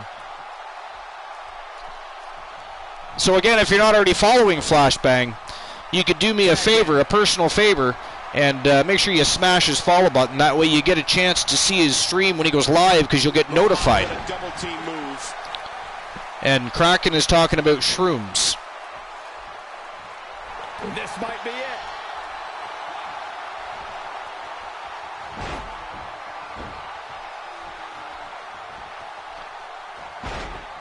The great Joshua Dabbs with his rolling suplexes and a face buster. That might do it. Covers the Hitman up. Shoulders down, this could be it. In comes Valentine. Hart kicks out. This one's not over yet. Bret Hart keeping it, keeping his hopes and dreams alive for the Hart Foundation here. It's just crazy that he can't seem to make a tag and get either the Bulldog in there or the Anvil. I was just going to say he most certainly needs a tag. ASAP. ASAP. He is bleeding, battered, and bruised. Here he goes. Diving tag. In comes the Anvil. Big clothesline right across the chest. Diving shoulder tackle and another clothesline. The Anvil is on fire, and Joshua Dabbs looking like he wants to get back out of the ring. The Anvil says, "No way, sir. You are mine. You're going nowhere." One person I definitely wouldn't want running at me at full bore with a shoulder tackle is the Anvil. No, I would take the big fat hard pass on that. I'll take the 0 on a flying shoulder tackle. It's a Cobra Clutch. Cobra Clutch. Can he tap out Joshua Dabbs? Yeah, I wonder why. He's trying. He let him go. He's not done though. He's stalking Dabbs. Neidhart is so powerful. Big power slam from Jim the Anvil Neidhart. Bret Hart comes in immediately. Whoa. No, he reverses it. I don't even know what just happened. And if he doesn't get up, It didn't look like Dabbs kicked out. It looked like the Anvil literally just got up. On the shoulders here. And it could be Went to the aid of Bret Hart, who was not in need of aid. He could have had the 3 count there. Is this a 2 out of 3 falls match? I can't remember if they stated. It could be a stable eliminator. But if it was a stable eliminator, why would they be trying to break up the pins all the time? I'm starting to think not. Check out Jimmy Evan Neidhart's offense. Back to belly suplex. Whoa, he Bummer. lets him out. What a fool. He had him dead to That would suck. And you don't ever see that anymore. Nobody does that. The closest thing we've seen to that, and I'm guessing he's not allowed to do it all the time because he doesn't do it very often, but Randy Orton and his inverted power slam. Ah, yeah. That was killer. But well, I've just been called upon for 5 minutes of show silence. Yo, who silenced you? Kraken. Anvil's just toying with his opponent now. I'll get you for this, Kraken. Kraken with a little bit of villainy going on. Silenced the co-host with the most. Looks like I'm riding solo for just a little bit. I'm pretty sure I can do it. I'll be okay. Sooner than later. He's not getting up. You can't like his chances right now. The Anvil continues to go to work on Dabs. Tears away at those hamstrings.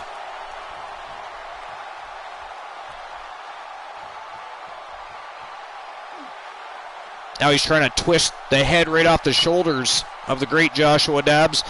Dabs not having a whole lot of luck. No, he has not been able to gain any momentum in this match. He needs to get either Valentine or Mason Blaze back in that ring. They've had a little bit of better luck against the Hart Foundation. But right now, Jim the Anvil Neidhart doing a very good job of controlling the situation and keeping Joshua Dabs right where he wants him. Just slammed him neck first into that turnbuckle. Going to be tough for him to fight back from this.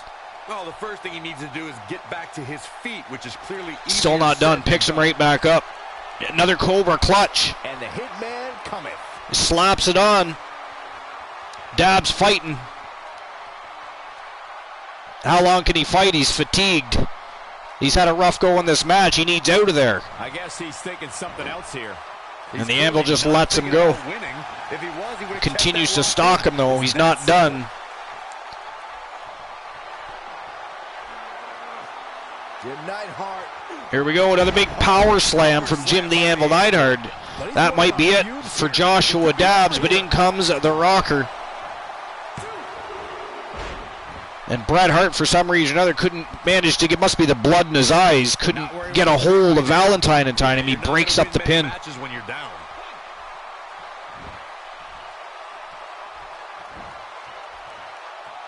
Check out Jimmy Evan Neidhart's offense. Kraken says, Christian Cool, love you, dude. I love you, but I silenced your ass for 5 mins. Look at Jim the Anvil. Oh, big knee to the face, bust Dabs wide open. Absolutely savage. He is bleeding all over the place. A little bit of payback for busting open Bret Hart, I suppose, even though it wasn't Dabs that did it. Little tag team action here. The Anvil and the Hitman. Right there. Valentine. Diving tag. In comes the Rocker. Right there, Michael. Oh, Bret Hart walks right into a clothesline. Big cutter by David Valentine. Put an exclamation point on a match. And this has got to be it. But the Anvil breaks up the pin just in time. Mason Blaze could not get in the ring in due time, but he manages to throw the Anvil over the top rope. Let's see what the Rocker can do. They've got Bret Hart all by himself. Got to rely on the Bulldog for help here. And another cutter. This one is over. Anvil back in already, though, breaks up the pin. Not even a 1 count. Byron, he may be down for good. That wouldn't surprise me at all, not after the beating he's taken. He may be in the best physical condition I've ever seen him in.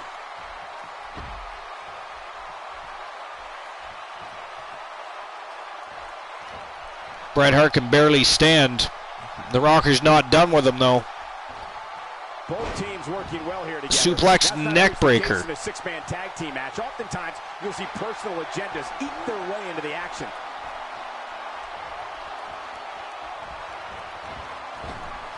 And now one more time. The album drop. This one's over, guys. Will he be victorious? Is this going to be it?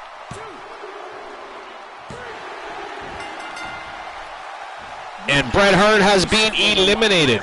So this is a stable eliminator. Jim the Anvil Neidhart with another Cobra Clutch, but turns it into a Russian leg sweep.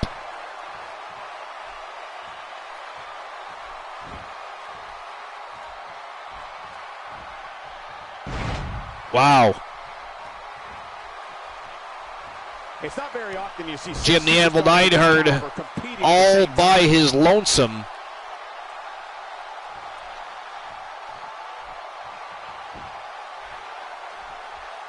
I mean, I don't know what he's going to do here. No way Dabs and Blaze are going to let him have a pinfall on anybody. Yeah, there's no way he comes back from this. Might as well ring the bell now. Anvil keeping a close eye on the Bluewood boys, but at the end of the day, it's not going to matter. He's going to have to submit him. He's going to have to choke him out. No way he gets a pinfall. He misses on that one. Were his eyes even open? Rocker got a burst of energy there, but quickly knocked right back out of the gas tank by Jim the Anvil Neidhart. For sure.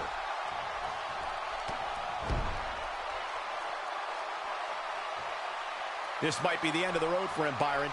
Well, if he can't get back to his feet, you're absolutely right. Here we go, another Cobra Clutch locked in. Can he tap out the Rocker? The Rocker is fatigued. He's been in a long battle during this stable eliminator. No, reversal. Wow, shoulder throw, and the Anvil is down. Not good. No, there's the reversal. Now he's working that extra. Good night. And a stunner. But I don't know how much A stunner by the Rocker. He covers the Anvil up. This is probably it, folks. Wow, the Anvil kicked out. Jim the Anvil Neidhart kicked out. He keeps this matchup alive for the Hart Foundation. Yo, Pac-Man. How you doing, my friend? Welcome to episode number 149 here at the Archiverse. The Archiverse Battleground is the third post-draft show, and it has been awesome. We're right in the middle of a six-man stable eliminator matchup. He's in a tough spot here, Corey. My 5 minutes are certainly up. So Your 5 minutes are absolutely up. His shoulders are down. Thank you for the shout-out, Kraken. Appreciate that.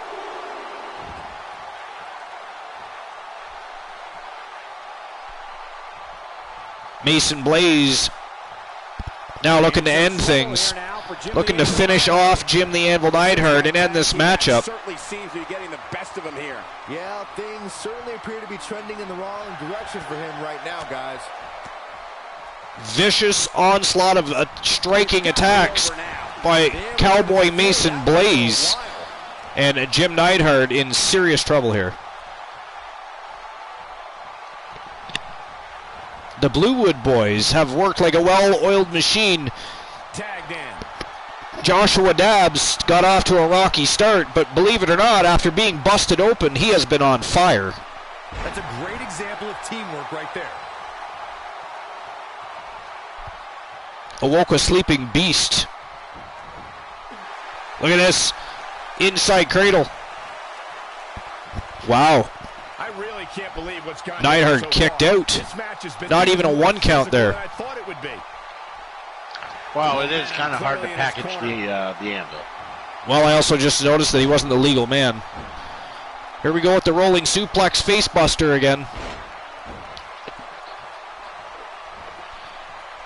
Now that's how you That make a statement. is going to probably do it right there. I would imagine that the Bluewood boys are now ready to pick up the victory over the Hart Foundation.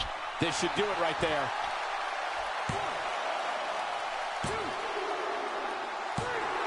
And that is it. That is all. Your winners and move forward in the stable division to once again get in the spotlight to challenge for the Triggered All-Star Stable Championships with a big victory over the Hart Foundation. Again, of course, the Iceman Christian Hart absent from the match tonight. He has a date with Destiny in the main event tonight where he's going to defend his Global Heavyweight Championship title belt. Two of the best teams in the business. They've never met before tonight. I'm going to guess this one isn't over between the two factions. But it was a great match.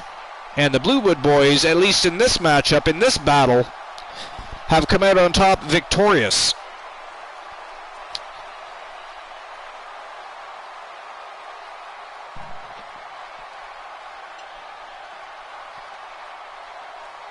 And Christian Cool very quiet, remaining humble so far in defeat. Here are your winners, the great Joshua, the Rocker, David Valentine, and Cowboy Mason Blaze. I got Christian Hart in my earpiece right now. A few things said. He's not happy with the result of this matchup, for one. He expected much better out of the rest of the foundation and very disappointed. And two, he is appalled at Brock Lesnar. Not happy at Brock Lesnar came out and decided to call him out. Brock Lesnar acting like he's the face that runs the place. Like he's a megastar or something. He's not a fan of that. Well, I mean, I have no problem seeing Brock Lesnar come back and challenge the Iceman. I for one, find that matchup to be quite intriguing, actually. I am, for one, looking forward to Brock Lesnar versus the Iceman Christian Hart in the main event later tonight. The question is, what is the matchup?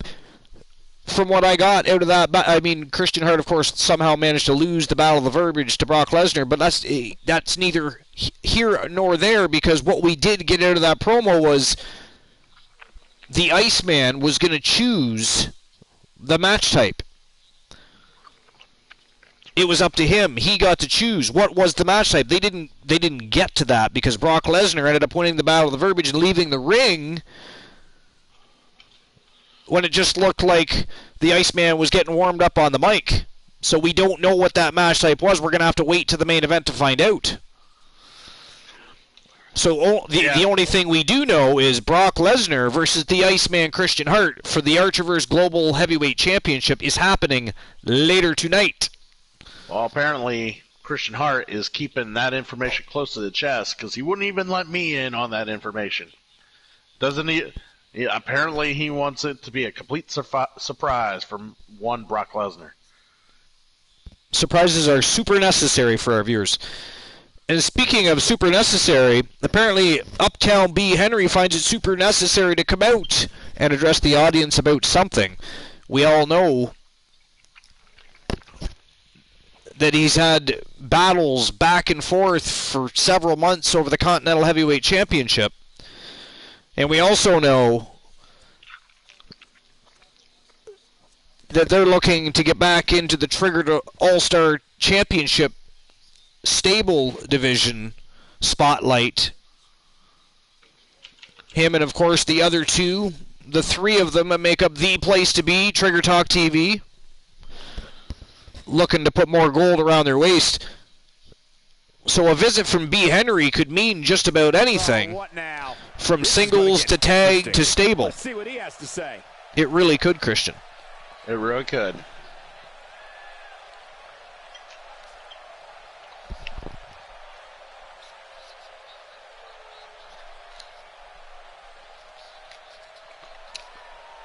From Team 3 TVB, and again, one of the three from the place to be, Trigger Talk TV, is Uptown B. Henry.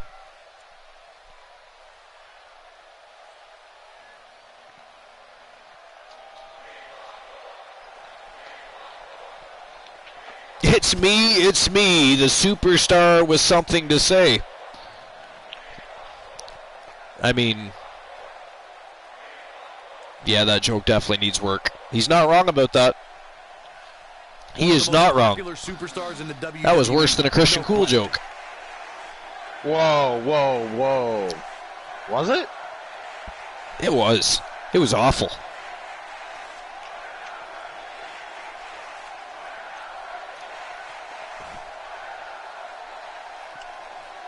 They say pride comes before the fall.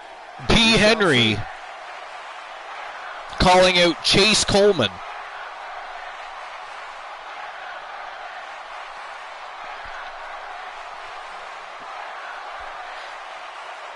Well, this is interesting. Very.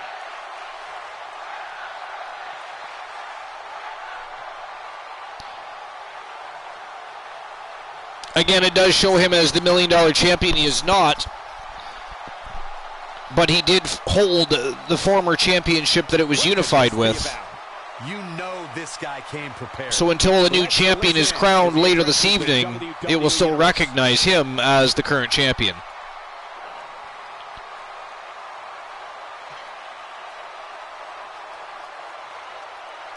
The new $1 million championship, the Archerverse $1 million championship, is actually vacant, as you would expect.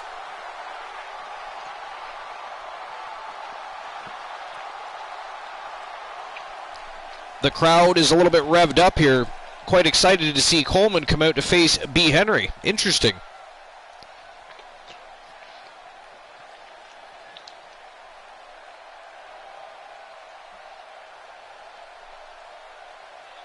No love between these superstars, that's for sure. There has never been love.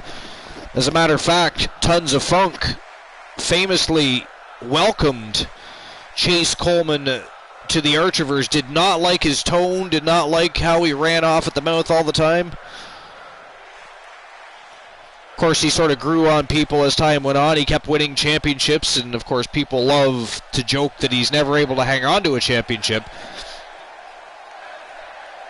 He did manage to defend a title one time, though. He defied the odds once. But again, he does win championships. You got to be a champion to lose a championship. So there's that, but... So people have an interesting history with the Blueprint Chase Coleman, as does Tons of Funk. The Villain Key Woods, Uptown B. Henry, Reese the Voice Williams, they've all battled the Blueprint.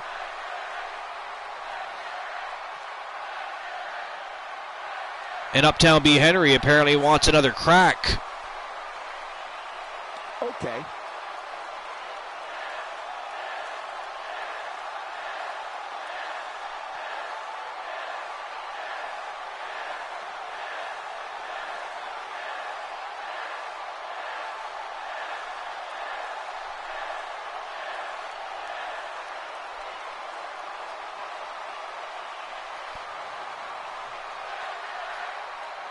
Man, these guys are still running off at the lips to one another. I want to see them throw down. It's still a bit early, Kraken. Cone will probably be along within the next 45 minutes or so, if I had to guess. Maybe an hour. Poking the bear. She'll make it. We started early tonight, don't forget.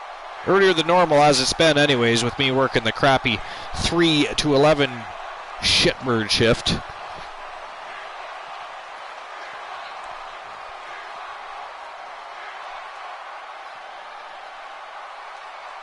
No love between these superstars, that's for sure. I want to see these two throw down right now. Stop flapping your gums. Start flailing some arms and legs. Let's do it. Go, go, go.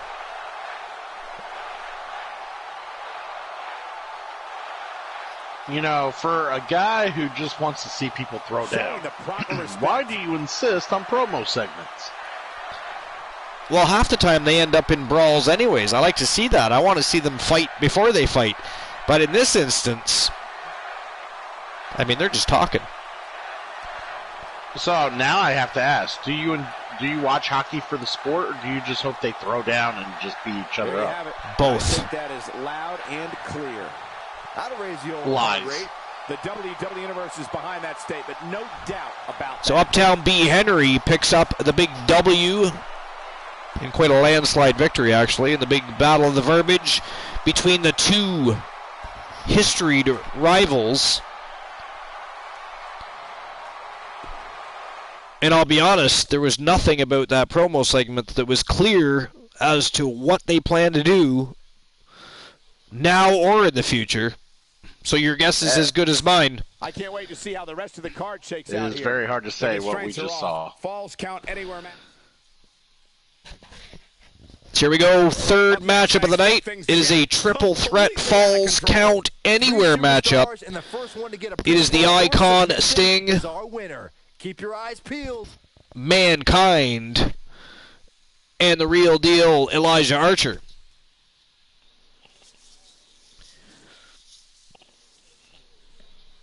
Falls count anywhere, if you ask me. This highly benefits Mankind. Jordan Joestar, how you doing? Appreciate you stopping by. Welcome to episode number 149. It's our third post-draft show, sir. We shook the Archerverse up between here and the Coolverse. Superstars from the Archerverse jumped ship and went to Vinny K's universe, and people from Vinny K's universe ended up in the Archerverse. It's been an epic last couple of weeks. And tonight is no different. We've had some great matches, and we continue to do so. We're just about to have a triple threat falls count anywhere matchup. It is the final matchup before the championship rounds, where we will see 4 championship matchups. And we'll see how things go, because so far, ladies and gentlemen, these post-draft shows, we have been watching championships change hands. I'm just saying, just throwing that out there. But here we go. It is the man called Sting, the Real Deal Elijah Archer, and Mankind. It is go time. Go time, everybody. Making his way to the ring. Yo, Mr. T. Ontario, Canada. How you doing, Mr. T? How was your day? 60 pounds. The Real Deal, Elijah. Byron, what can we expect to see in this fall Dromer. anywhere match? Dromer dropping that T-bomb. Every time I see a match like this, I somehow end up seeing something I've never seen before. I feel like that's false advertising. Corey, when it comes to in-your-face action, it doesn't get What much is? better than these guys. Yeah, The these T-bomb. guys definitely The like T-bomb. fight, Cole, and I fully expect them to prove that here tonight.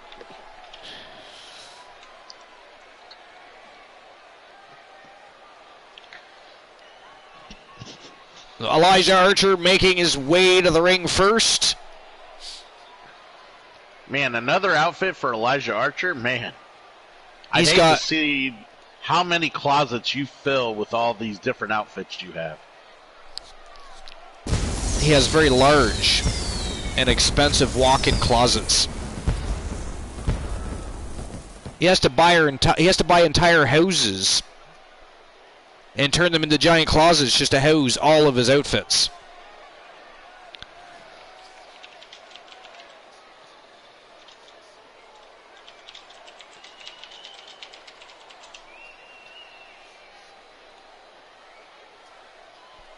Mr. T is exhausted.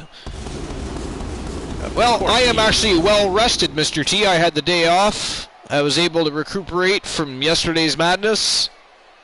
It was a much better day. We've had a great evening. We've had a great show so far. We're glad you're here, though. Hopefully you're at least able to relax.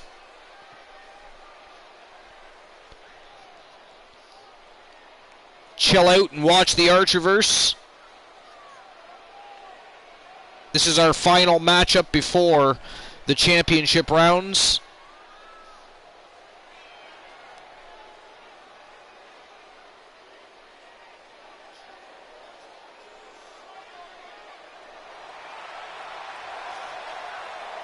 And here comes the Icon. the man called Sting. And his opponents, first, from every man's nightmare, from every man's nightmare. 59 pounds. I think that the Nightmare Joseph Woods would have something to say about that. Sting is ready to go. Oh, this is a real treat, Michael. I can't wait for the opening bell. You would think.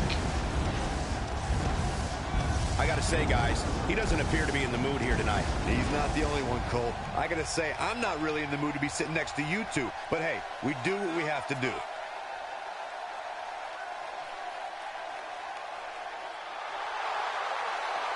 Sting still looking for that first big victory since rejoining the business in itself, but since signing originally was supposed to be with the Archerverse. He ended up signing with the Universe, but now, as fate would have it, Team Christian Cool drafted his ass right to the Archerverse. So he is now under contract with the Archerverse and battling it out here on the Archerverse Battleground, and of course he'll be seen on the Archerverse SmackDown from time to time. And from Long Island, New York, weighing in at 287 pounds, Mankind! The deranged one, Mankind, making his The way to deranged Mankind from Mankind. a boiler room somewhere near you. And Byron, I'd say he appears to be at the top of his has game been right involved now. in some of the most hardcore matches ever. That's for sure. Now, anytime I've worked in a factory and we've had problems in the boiler room, I've always asked people to go check the boiler room and see if Mankind's down there. I'm not lying. That'd be a scary sight to behold. Very scary indeed. Look at him. Look at him. Ooh. Reverse atomic drop on Elijah Archer already. And another one. Oh. Damn. Why was that necessary? He's got to make sure that they're there, you know? Mankind was trying to pick up on some opportunity there, but Sting quickly reverses. Nice backbreaker, side slam by Sting, but Archer getting a little payback on Sting for the two reverse atomic drops. The Stinger's version of a nutter, if you will. The nutter. Mankind couldn't figure out what he wanted to do with Archer. Throw him over the top rope or bring him back in. He brought him back in. Up to the second turnbuckle he goes. And he somehow missed. There was no water in the pool. Sting picks up on the opportunity though. Big clothesline. Takes down Mankind as he comes bouncing off the ropes.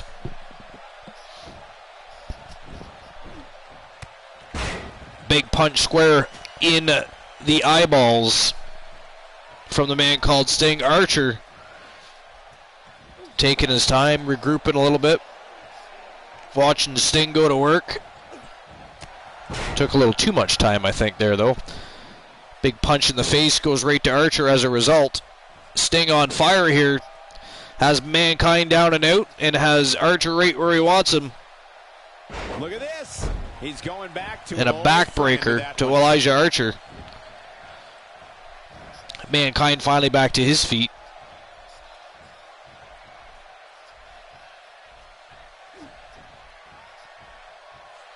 Nice scoop slam by Sting. Wow. What damage. A swinging DDT by Mankind. Snuck right up on Sting with that one he did. Going right for the eyes. Can't fight if you can't see, huh?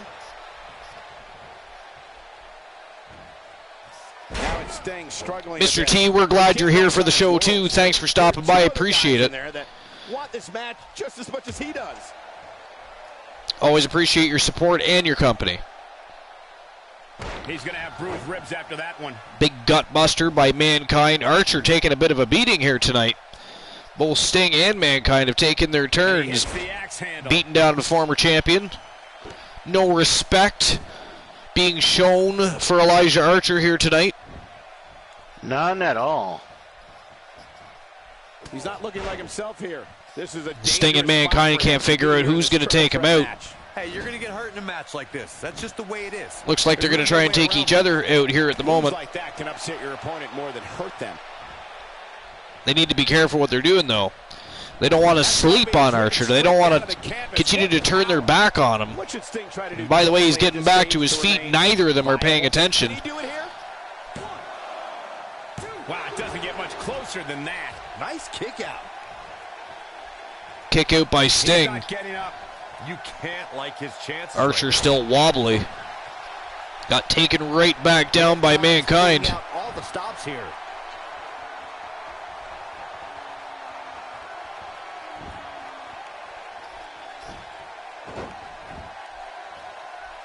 Ain't no stopping him now. Mankind trying to take the wheels out from underneath Archer. Big bulldog. This might be the opportunity he needed. Sting back on the scene. Side slam from the man called Sting. And Mankind and Elijah Archer both flat on their backs. Archer slowly getting back to his feet here. Whoops, that missed. That's putting it mildly, Cole.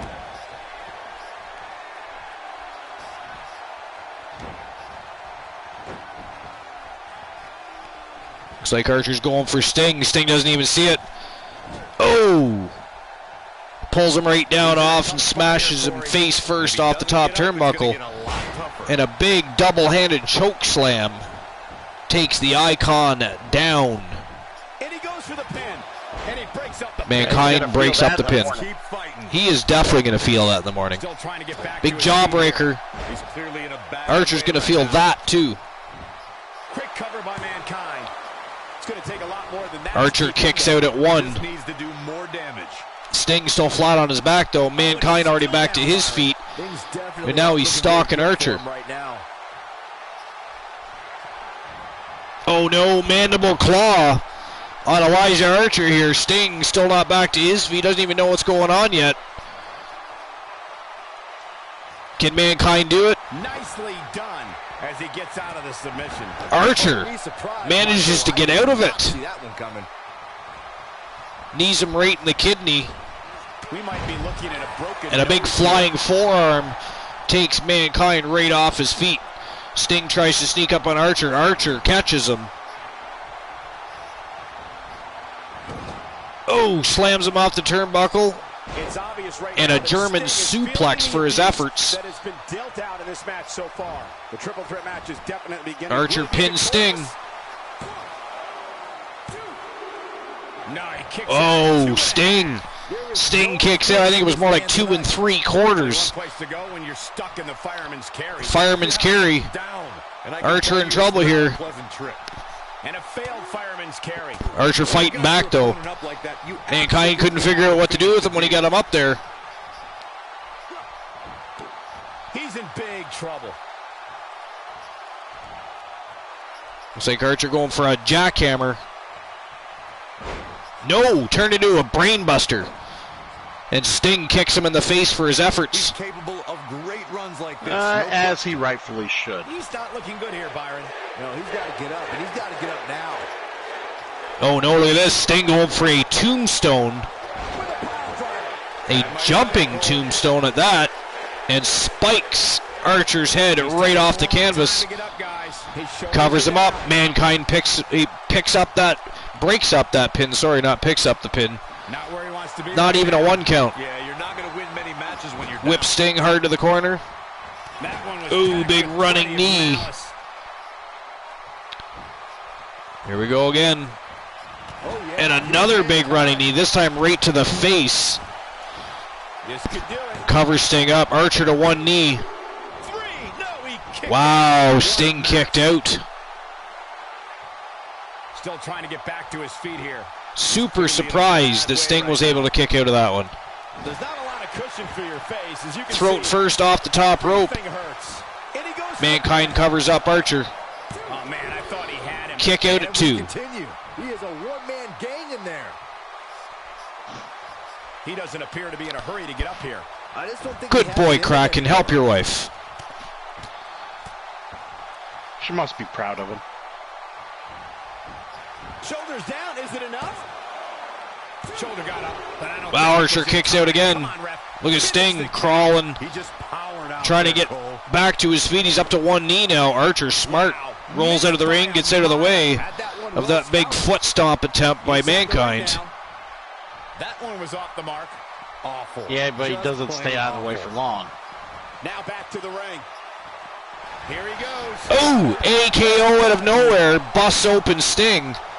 But Mankind whips Archer to the corner. And Byron, he's still down after that. Wow, reversal by Archer.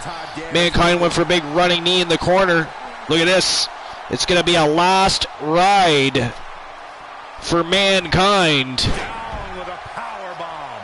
This might be it, guys. This is Covers what him up. happens when- Sting's back to his feet, though. He stops the And he count. breaks up the pin. Well, he had to. He's in a tough spot here, Corey. He almost had the match If he doesn't lost. get up, it's going to get a lot tougher. Look at this. What's Archer up to Well, here? Oh, well, hopefully Oh. your son has a good birthday, Kraken. Yo, you tell him we said happy birthday, Kraken. Right there. And a kick out at 2.5. Wow, Sting kicks out at 2.5. Guys. Gonna be Yo, tough to DC, bounce back from this. we were just talking about you not long ago. Were your ears burning? His feet, which is clearly easier said than done. Just look at this man. Big springboard diving elbow by Archer covers Sting up, but Mankind quickly gets back to his feet here.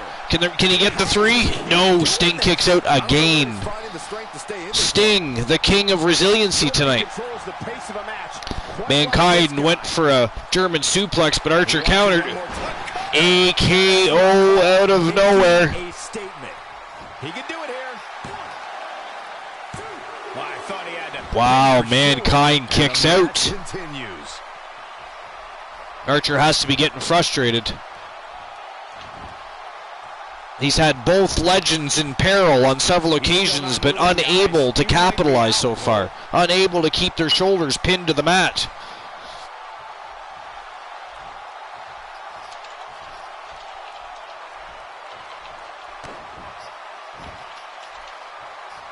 Mankind went to get up. Archer stomped him face first right back into the canvas. He's sending a message to the entire WWE. Oh, big bad move by Sting. He's not going to win a brawl. And another AKO, this time to Sting. road for Sting. Sting got the worst end of that stick. Mankind getting back to his feet, though, here. He looks for it once again. Looks like Sting's going to go for the last ride this time.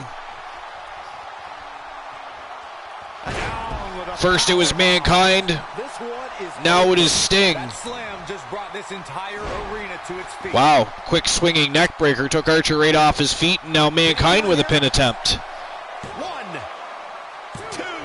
No, got the shoulder up at the very last moment. Oh man, I don't know who to root for. Showing very Kraken, few you're signs of welcome. life here. Yeah, there's no way he comes back. And from this. speaking of welcome, again, thank you to Team Christian Cool for dropping those tiny little beautiful gems all over the floor earlier. Gotta always make sure that He may very well have run out of respect gas. is given, Folks, this could be dues the are paid. beginning for here in this triple threat. And this has got to be it. When this guy's on, look out. There's the pin. Can his opponent kick out?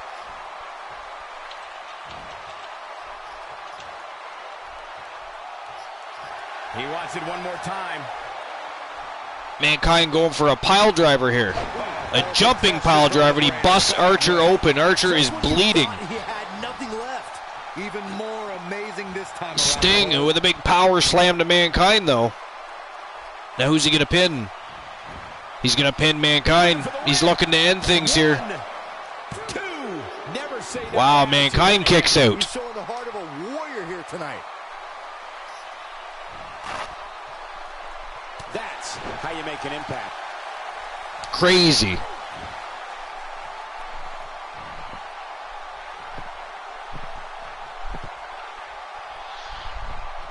I can't believe the match is going on this long, Archer. Nice job by Sting. It's crazy I now. figured somebody Who may have discovered his somebody favorite would have move? won this by now. Wait a minute. This guy's a machine.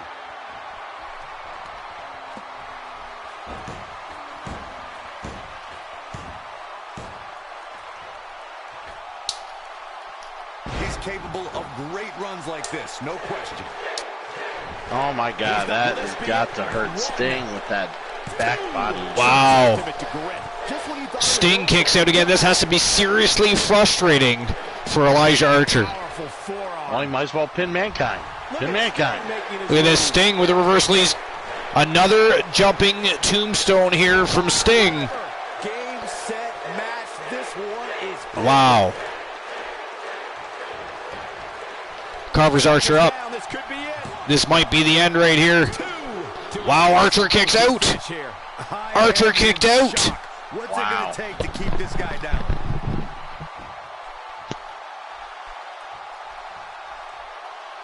He's looking at it.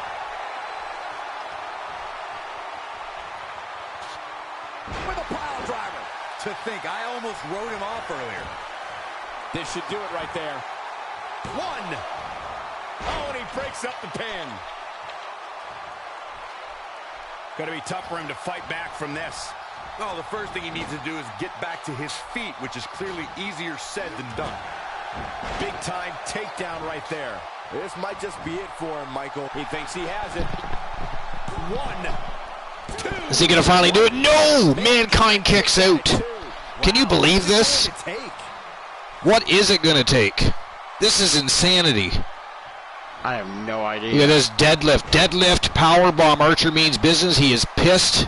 He is frustrated. He's got Mankind pinned again. Sting getting back up, though. There's an ear fall. And Mankind kicks out again. He might just be out, guys. I agree. Holy hell. One bit. He's moving like a man possessed. Archer burying some elbows right into the forehead of Mankind. He's got to do something. He's got to find a way. Look at that. Look at that. Ode to Bray Wyatt. A little Sister Abigail from Elijah Archer. Indeed it And is. this time Sting kicks out. This is crazy. He's got no quit in him. This is tonight. absolutely I didn't crazy. expect all this. The damage. And another AKO out of nowhere. Win this thing. By now, you'd But think Archer that is would've been better tired solid. right out. He can barely stand.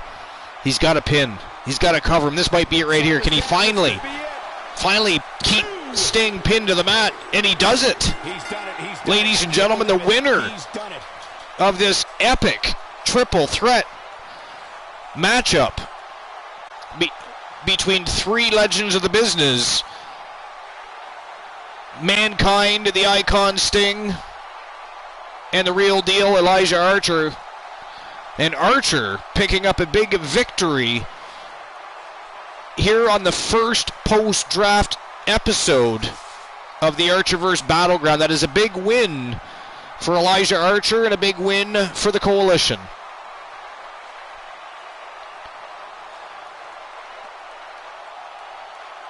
We, of course, watched the other two members of the Coalition have a very successful matchup earlier tonight when they picked up a win over the Texas Tornado and his brother Kevin Von Erich and became #1 contenders to the Archerverse Global Tag Team Championships, which will be awarded to a brand new team later tonight when we get into our championship rounds, which, by the way, we're about to do so. So we'll make sure we get our betting lines ready to rock and roll so you guys can earn some Archerverse points. That's a big win right there. Anytime Sounds you can pin good. another WWE competitor's shoulders to the mat for the 3 count, you should be proud. Battered, bloodied, and bruised, Elijah Archer with a huge win here tonight. I would like to say he earned it, but he just beat up a legend and a guy from a boiler room. That's all I've seen. Oh, sure. The guy from the boiler room, because that guy from the boiler room has never been a champion and never been in some of the most hardcore matches ever. And I mean, Sting, the name Sting, the Icon Sting, he speaks for himself.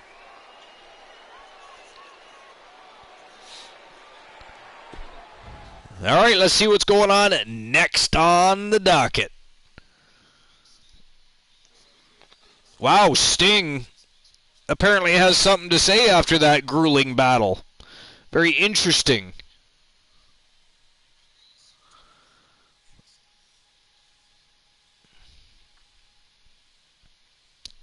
What could Sting possibly have to say after just, failing in his campaign to win that triple threat matchup?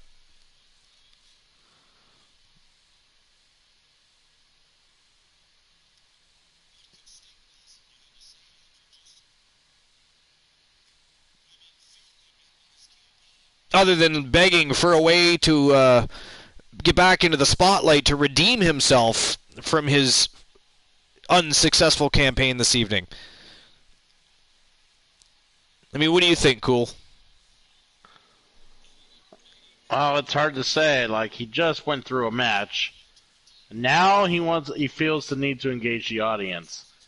Well, it's gonna be a little hard for me to take anything he says seriously after what I just witnessed.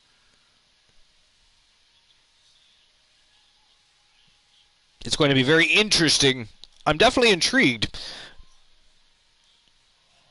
We're going to find out because here he comes, the man called Sting, at making his way back to the ring. This could honestly be about a few things. Let's find out.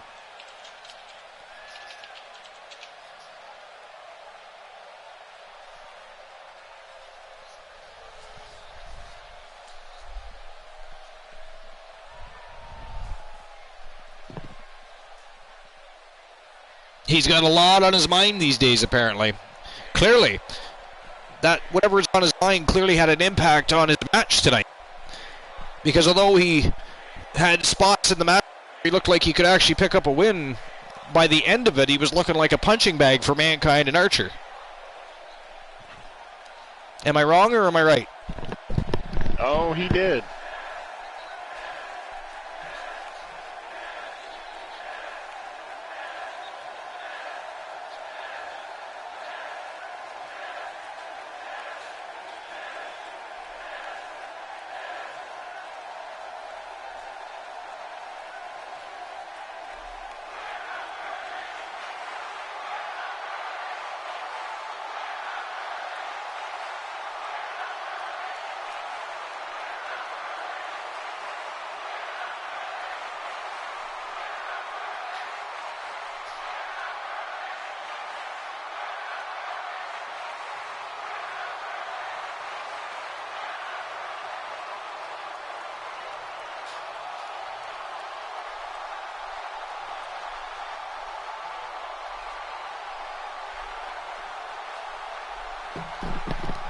What could this be about?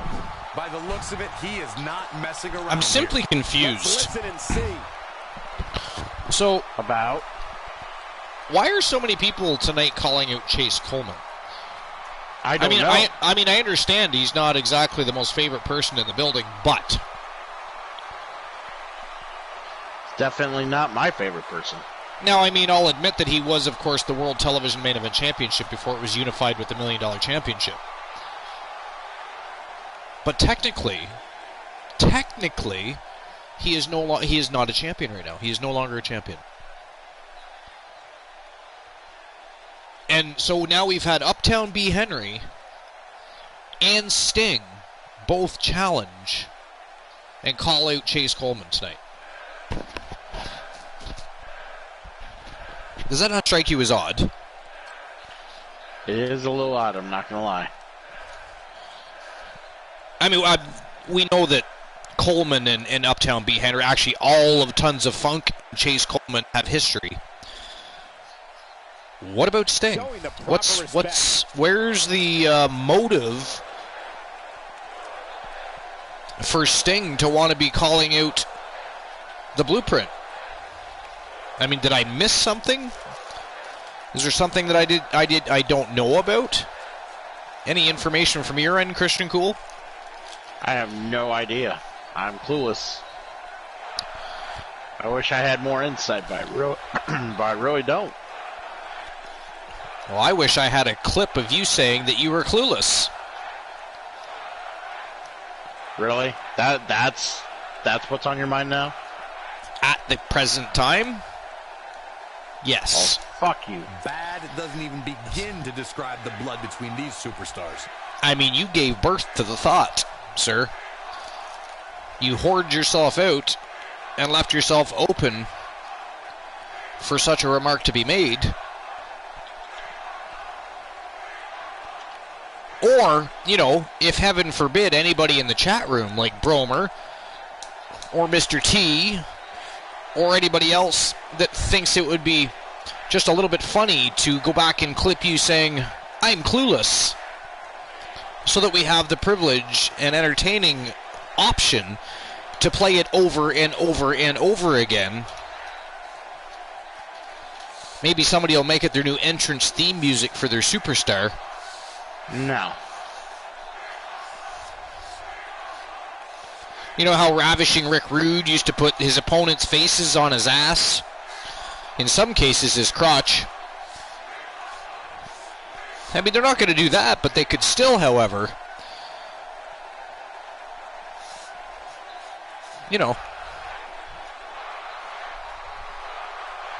where I'm going with that.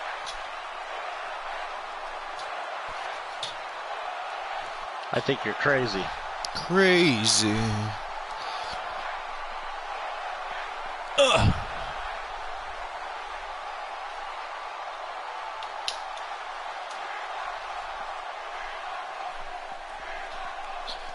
So another promo segment where we're just going to talk and rant on and on and on and not beat the piss out of each other.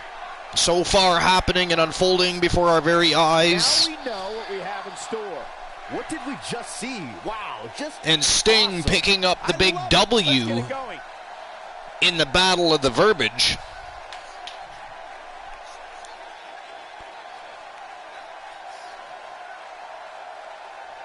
DC says, now who would do that, Archer?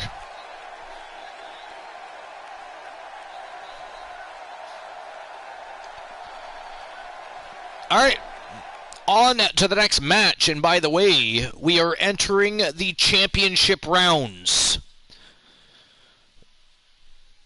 I am not 100% clueless all the time, Kraken. I am not a nugget. Match too. So up first, we have the Archerverse Women's World Championship on the line in a triple threat eliminator matchup. It is the reigning defending champion, Charlotte Flair, who, by the way, vacated Saturday night's main event Women's Championship to defend here tonight against Roxanne Ramirez from Team Rogue Rider Hood and Paige. It is going to be a battle of vixens. Triple threat elimination is the key. And we're going to get that matchup started here right now. The wait is But over. we're going to get This betting one's lines for open. all the marbles, and it's coming up next.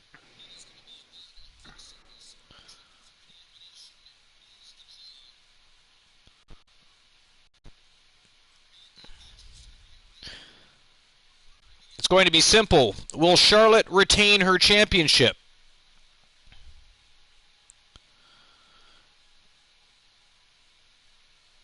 Yes or no. You're going to have 2 minutes to make your bets.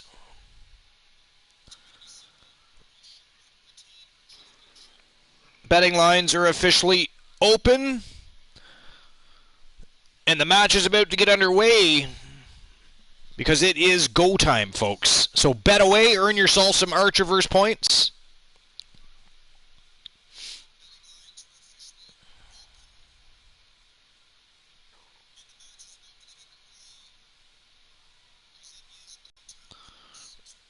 Our first of 4 championship matches here in the championship rounds. It's going to be a good one.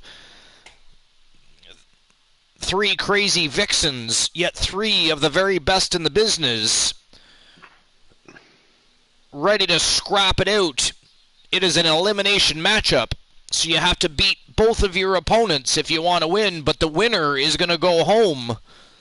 The Archerverse Women's World Champion. And here we go, guys. It is go time.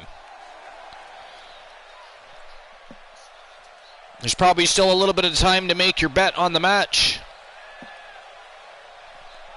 Yo! Gal, what's going on, my friend? Glad you could make it in. Glad you jumped in on Discord and sent me a message. Glad we could have a conversation. And most certainly glad to have your support. Glad you're here. How you doing? How you feeling? Rest of your day go better, sir. At least in other aspects of it. Introducing the challenger. We, of course, won't discuss other things live on episode 149 for everybody to hear. We are not in the business of airing dirty laundry. We'll be on the line here. You're right, Michael. And judging from the response on social media heading into this match, we're likely to see a just kicking the pants off people's asses, but that's not quite the same as laundry. What about you, Byron? What do you think the challenger has to do to be successful? The former one-time Archerverse World Women's Champion. She's, of course, a former four-time WWE Raw Women's Champion. Team Christian Cool drafted her to BattleGround. So she has taken on the champion here tonight. Again, this is for the World Women's Championship here at the Archerverse. It is the top women's prize in the entire business. And here comes her challenger. It is Paige. On the line here in this one. And I don't remember the last time the champ was in this much jeopardy, Cole. Tonight might just be the night the title changes hands. Well, this is what she's been working so hard for, an opportunity at the gold. Christian Cool, we know you love you some Paige. What do you think about Paige squaring off against these two vixens? Paige is something of an enigma, Archer. Very young, very talented, but yet she's still prone to making mistakes. I see her doing very well in this match, but you got, Roxanne Ramirez, the champion. She's rightfully so. There's a good reason she's the champion. And then you got the queen, Charlotte Flair. It's... Actually, Charlotte Flair is the champion. Charlotte Flair's the champion? Good for it. Yeah. Okay.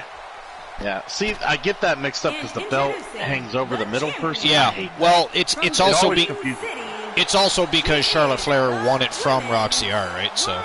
Yeah. I keep forgetting that the person on the farthest right is the champion at all times. Huge title match coming not always, actually. Depends on the show, which is... No, I found that weird, too. I didn't notice it until Saturday night's main event. When they would dominate Charlotte in real life. I don't know. I don't see that, actually. So here's the thing. Charlotte Flair... I mean, whether I don't know if you're character-driven or actual... athletic-driven, but Charlotte Flair is a specimen, to say the least. Oh, man, she is quite talented. I think in the beginning, a lot of people had an issue with her because they figured she was just in the business because of who her dad was, but, I mean, look what she's done. Look at her athletic prowess. Look at her dominance in the ring. Look, she's technical. She's a very good storyteller, submission artist like her dad. I mean, she is a female version of Ric Flair in every sense of the word. And to be honest, she might even be becoming a better wrestler than he was. It is very true. You know what I mean? The Archerverse World Women's Championship officially on the line. It's go time, folks. Triple threat eliminator matchup. Charlotte Flair, Roxanne Ramirez, and Paige. Can Paige turn a page? She would absolutely love to do so here post-draft in the new era and become the World Women's Champion at the Archerverse. Then again, as would Team Rogue Rider Hood's Roxanne Ramirez. Speaking of Rogue Rider Hood, anybody spoken to him lately? What's he been up to? Is he still... not talked to him lately. Me neither. It's been a hot minute or 10. She needs to act like she's the underdog. She has to do everything she can to stay hungry and focused. Hungry and focused. Charlotte Flair going to work on the former Raw Women's Champion and former one-time World Champion. Oh, yeah, here's Charlotte. Paige getting in on the action, but took a big boot to the face for her efforts. The champion in full control. But here comes Roxy R back to her feet, and over the top rope she comes. She is waiting. She's stalking, but she got caught by the Queen. Savage knees to the midsection, and Roxy R rolls outside the ring. She's going to have to catch her breath after being nailed in the sternum 3 or 4 times there. Still has eyes on becoming champion, though. Yeah, but I wouldn't count her out yet. Big body splash by Charlotte Flair. Covers Paige up for the pin. Oh, a quick kick out by Paige. 1 count only. She's ready for a fight tonight. Man, a lot of 1 counts today. Lot, right? Oh, yeah. I was thinking the very same thing.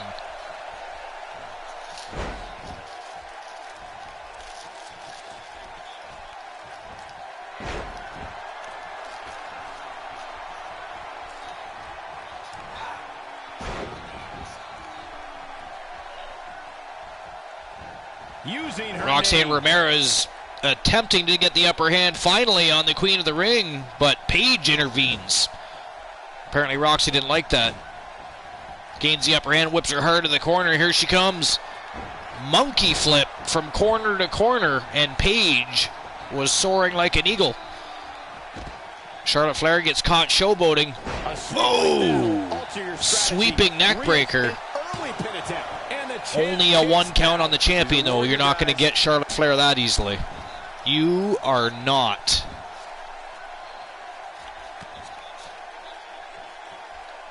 Great offense by Charlotte. Not this time. I've never seen her miss by so much. The challenger's starting to slow down a bit here. With the championship on the line, she'll have to find a way to fire back. Not surprising, Cole. When you're in the ring with 2 of the best women Charlotte on the Flair roster, showing off tonight. She's had a very good showing so far. She is outperforming both Roxy R and Paige. Maybe I spoke too soon. Roxy R gets a hold of the champion. Look at this. Show of strength.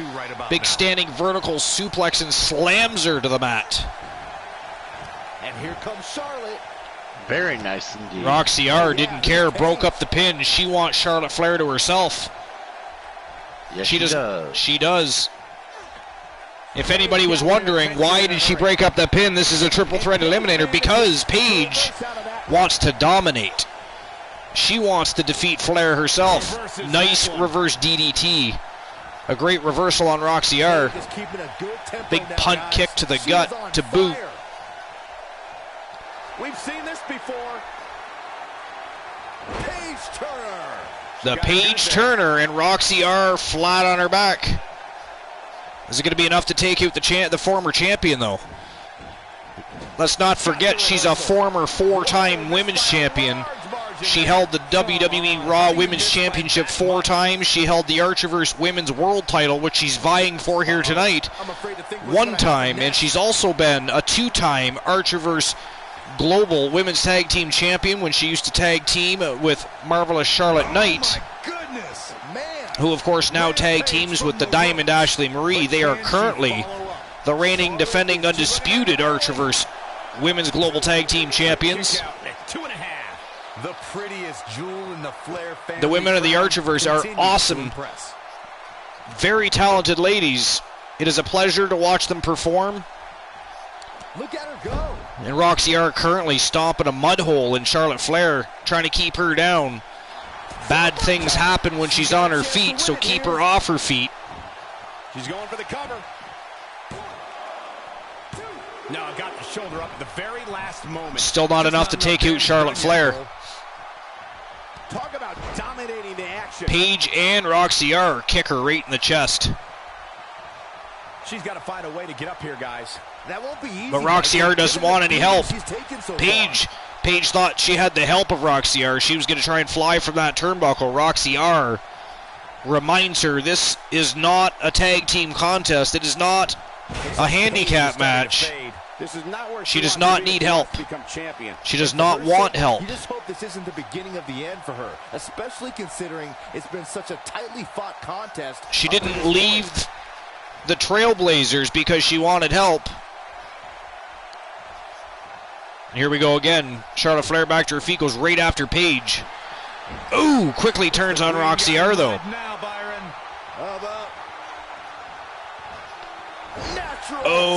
natural selection, DDT by Charlotte Flair, but Charlotte Flair's not going to get to pin her. Paige scoops her up. You have to think this isn't going to end well. Yeah, you never see and snake eyes right off the top turnbuckle. Paige just taking advantage of every opportunity she could get. Paige with a pin. Roxy R was just trying to get back up, though, so you knew there was going to be no 3 count there. And Roxanne Ramirez kicks out at, about 2.5.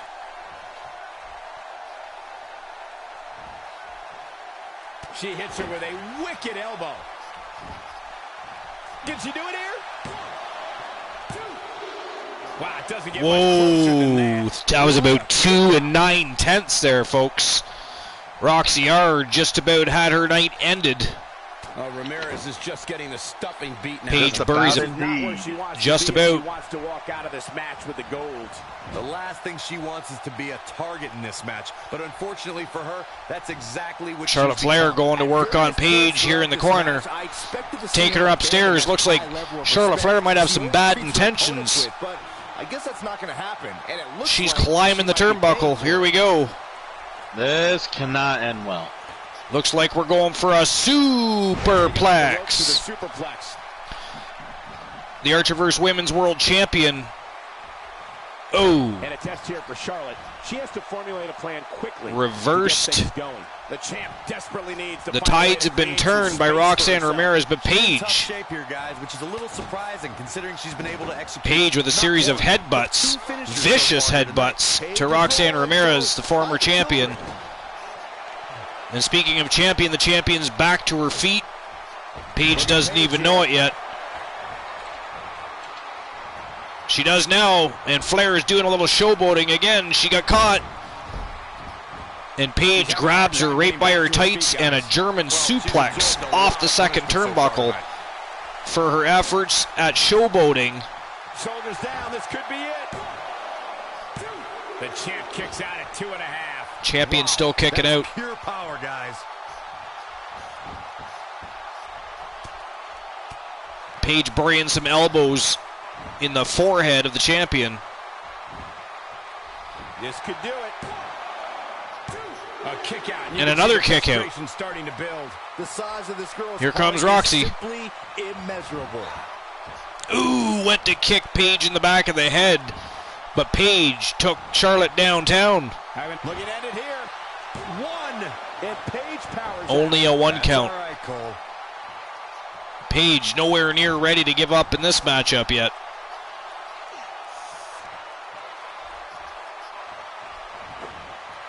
Big miss right there. She wasn't even close, Michael. I'll be shocked. Nice power bomb pin by Roxy R. In trouble. You think she has it here? Wow. The champion has been eliminated, ladies and gentlemen. We are going to see a brand new Archerverse Women's World Champion here tonight. You're in some big trouble here. I think it's safe Very to say crazy that this is not at all how indeed. the challenger envisioned this one. Roxy R getting the fans rocking and rolling, getting them revved up, amped up. I mean, how many finishers? They are on their feet and they are chanting as Roxy R In this match. It's amazing. looking to end things here, looking to become a 2-time Archerverse Women's World Champion, and that was a springboard Superman punch from Roxy R. That was vicious. Look at this. Wow. She's in a bad way here. That was almost a coup de grace, bouncing off the ropes. And Paige in a bad way here. Roxy R in full control. Charlotte Flair heading to the back. Wait a minute. She had a great match, but she could not manage to retain her title tonight against these 2 crazy vixens that are still in the ring. And Roxy R, look at this, going for a cutter off the top rope. Oh, She can pick up the win here, guys. that might be it. Paige is not even moving. Too long, Cole. She's got to move faster. I wouldn't after that either. Look at the crowd. They are cheering. They are on their feet. It is deafening in the stadium. And Roxy R's not done. Still stalking Paige. Wants to put her away for good.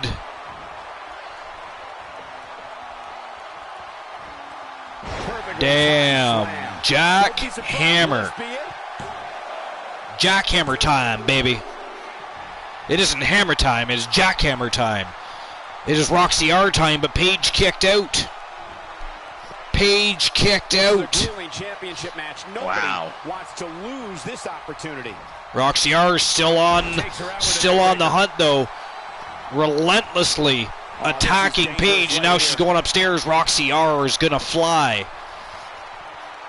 Incredible. Air Ramirez, big flying frog splash.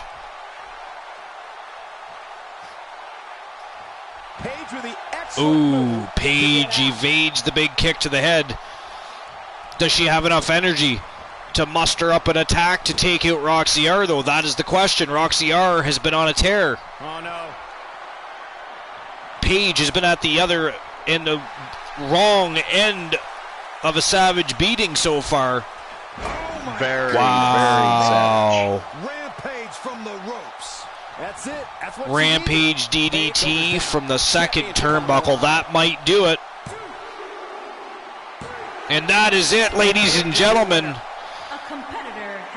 We have a brand new Archerverse Women's World Champion, and her name is Paige. Wow.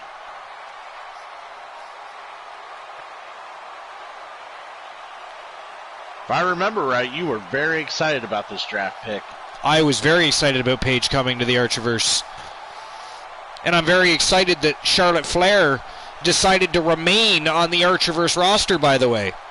She may have lost her title, but she is remaining on the roster.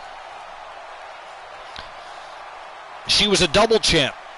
She chose to give up the Saturday Night's Main Event Women's Championship, so we will see a brand new Saturday Night's Main Event Women's Champion tomorrow night. Don't forget, tomorrow night, ladies and gentlemen, episode 150. The Hundo Fitty. It is tomorrow night, 150 episodes of the Archerverse. Don't miss it. It is our fourth and final special edition post-draft show where we'll have another 7 matches, another 4 championship matches as we continue the new era post-draft where we're building new rivalries and feuds, new storylines, new excitement and happenings are going to be seen and had here at the Archerverse. We're just getting started. I promise you, the Archerverse will continue to evolve and improve each and every outing. Big win here in this triple threat match. What a performance. So congratulations to Paige. Welcome to the Archerverse, and congratulations on becoming the new Archerverse World Women's Champion. Truly a great match. I gotta admit, that title looks good on her. I don't think anybody can deny that. Looks like Shinsuke Nakamura was something to say tonight as well. I don't know what's going on. I mean, Chase Coleman gave up his World Television Championship so that he could watch it become unified with the new, with the $1 Million Championship, which Papa Shango also gracefully, oddly enough, we're talking about Papa Shango here, one of the scariest men in the business, willingly gave up that $1 Million Championship to have a shot at the new Archerverse $1 Million Championship here tonight. But again, currently, technically, Coleman has no title. Why is everybody calling him out? And thank you much for more tiny little beautiful gems being dropped all over the floor. I do hope you're going to sweep that shit up. No, that's what Bromer's for. I mean, if somebody trips and falls and hurts themselves while walking through the chat, we could be sued. Thank you, Bromer. We do need a broom. We definitely need a broom. Appreciate the biddies. And out comes Shinsuke Nakamura. We're going to see exactly what he's got to say. Hell, maybe he should just call out Coleman too. Why not? Maybe. And while Shinsuke makes his way to the ring and comes out and starts to spit on the microphone, I'm going to take my giant puppy out for a pee because it is time. He has not been out, and he looks rather cranky. I kind of want to tease him with his own bone, but he might bite me and eat me He is capable of doing so, so I'm not going to do that. Not while we're on broadcast anyways. If I ever don't make a broadcast, either Christian Cool managed to hijack my channel or my dog ate me. Either way, messages of concern would be greatly appreciated and accepted. Thank you very much for your support. Christian Cool, take it away during this promo segment. I will be right back. All right. He really loves that mic. You know this guy came I apologize prepared. for the He's not going to keep us throat waiting, so clearing let's there. find out. But I'm looking forward to seeing what's going to go down here.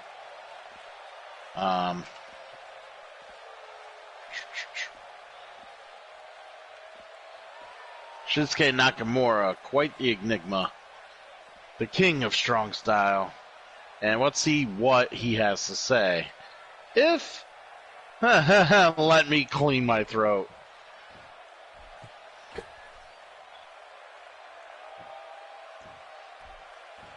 Either way, let's see what the king of strong style has to say, if he has anything coherent to say.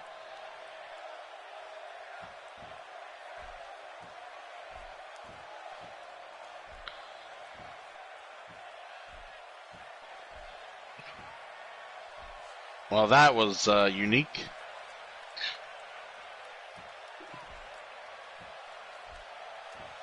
He's a recent addition to the Archerverse.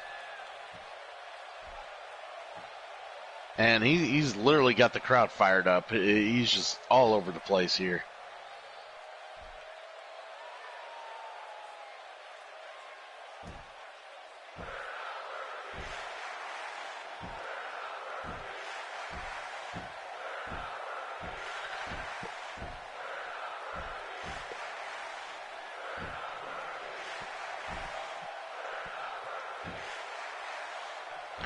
Apparently he has his eyes on someone and wants to kick someone's ass. I wonder who that could be.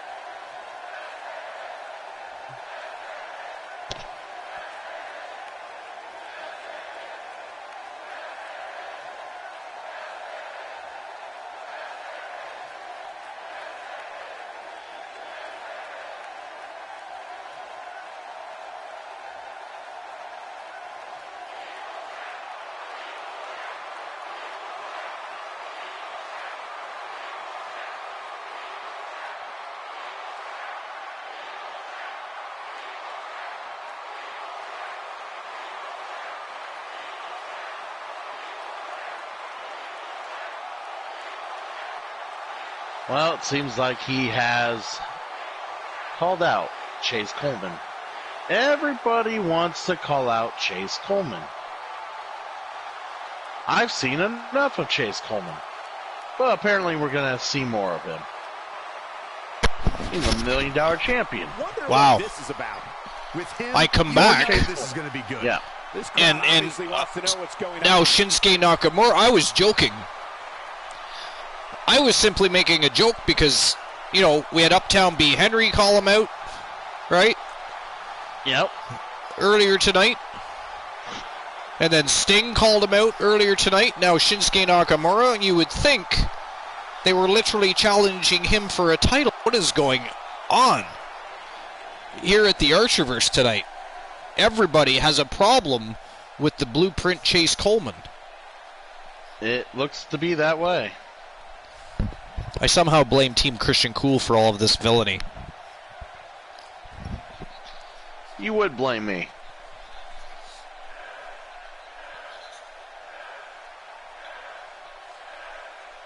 By the way, I got to make sure I redeem everybody's points. Will Charlotte Flair retain her championship? The answer was no. She will not retain her championship.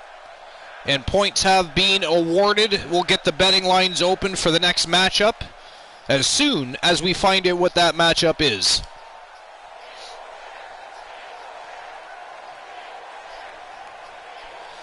You know, Gal, I loved Matt Morgan. He was an awesome wrestler. He couldn't seem to get along with creative, though, in the WWE, which is why he spent most of his career in Impact Wrestling. Then I believe he became a mayor or something, did he not? Or a councilman of some sort? I believe he's still wrestling, but only here and there. I wish he'd turn up in NWA or something. By the way, did everybody see that the WWE filed a trademark for AWA?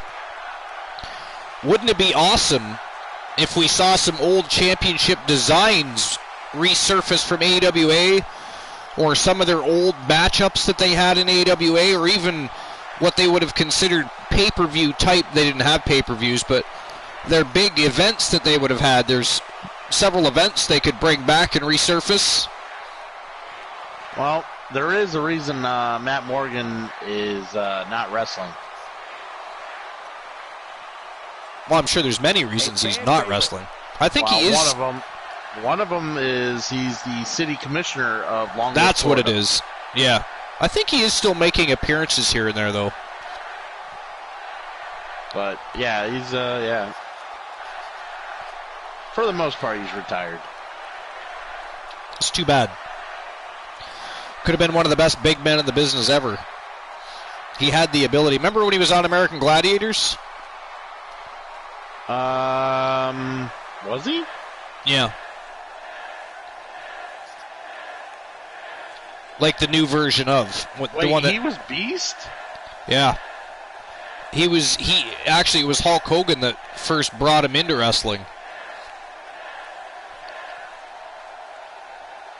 Because Hulk Hogan was, of course, hosting the show at the time.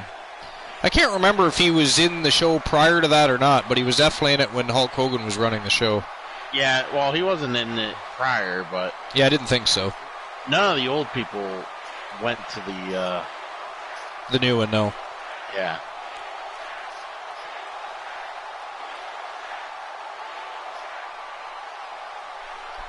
The Blueprint and Shinsuke Nakamura having a real war of words here.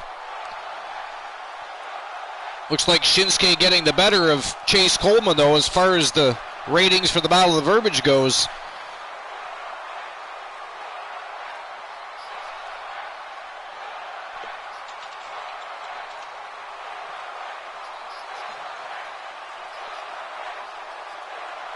Couldn't have said it better myself.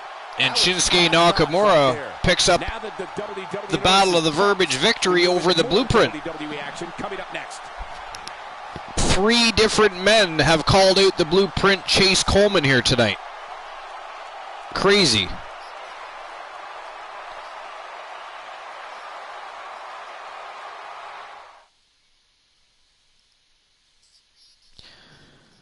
What were my thoughts of SummerSlam? I enjoyed SummerSlam, Gal, actually. There was a few surprises along the way. It was good to see Brock Lesnar making a comeback. For some intense action in this fatal 4-way. And look at this, Sting makes his way to a card. He challenges Chase Coleman. Chase Coleman's not even in the matchup. We have Uptown B. Henry, the man called Sting, Papa Shango, who of course relinquished the original $1 Million Championship for a shot at the Archerverse $1 Million Championship. And then we have the showstopper, Gabriel Michaels from Team Spice FE.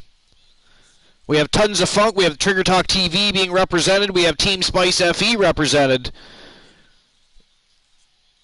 against 2 icons, quite literally, in many senses. And it is for the first ever Archerverse $1 Million Championship. This, of course, a result of the World Television Main Event Championship and the original $1 Million Championship belt being unified to create one beautiful new Archerverse Championship, and we're going to see a fatal 4-way eliminator right now to decide the inaugural champion.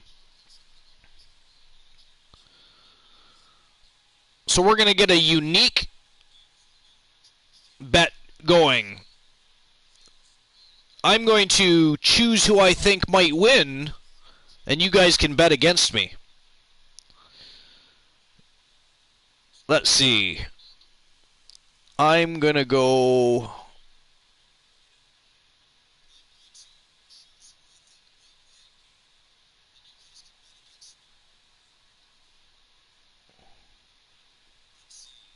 Give me 1 second.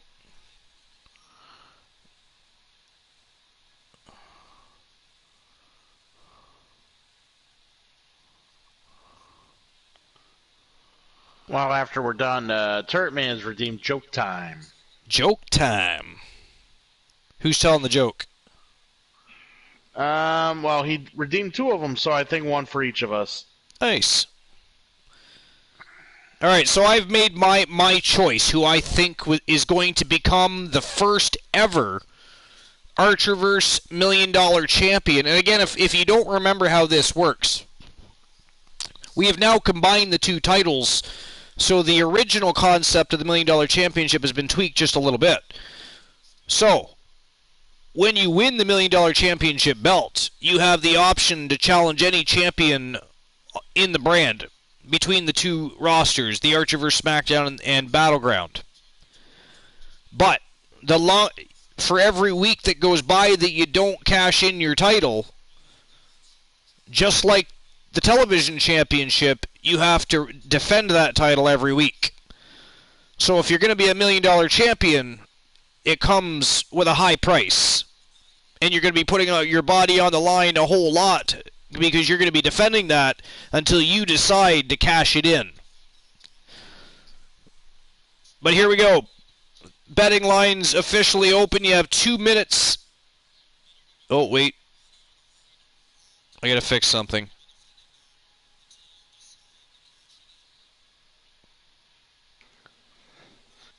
Yeah, Kraken, I don't know why Sting's double booked, but he is.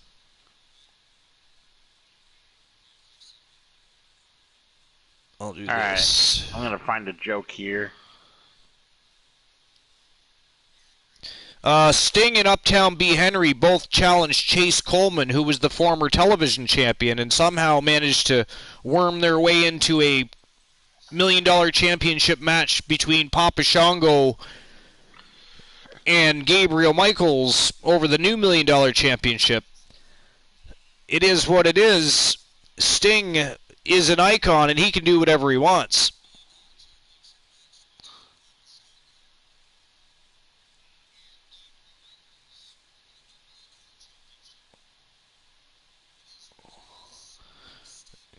It's not letting me do shit. Hold on.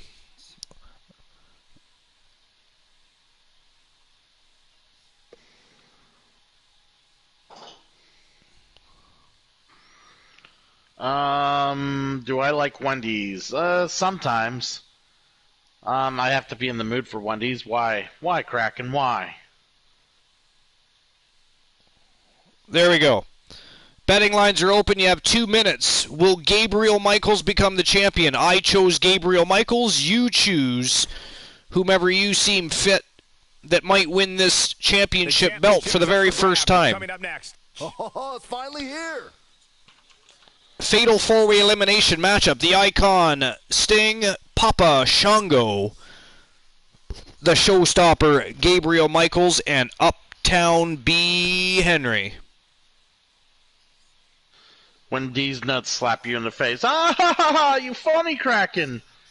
You said D's and nuts in the same sentence and made a joke out of it. You fucking fucktard. You're impressive. You got everybody laughing in here. Ah ha ha ha! You funny guy. All right, I got a quick joke before we get to the matchup. All right. Did you tell your joke yet? I forget. No, I was waiting for a topic, and then he just gave me one. So just a quick joke. A guy shows up late for work. The boss yells, "You, sir, should have been here at 8:30." The guy looks at his boss and says, "Why? What happened at 8:30?"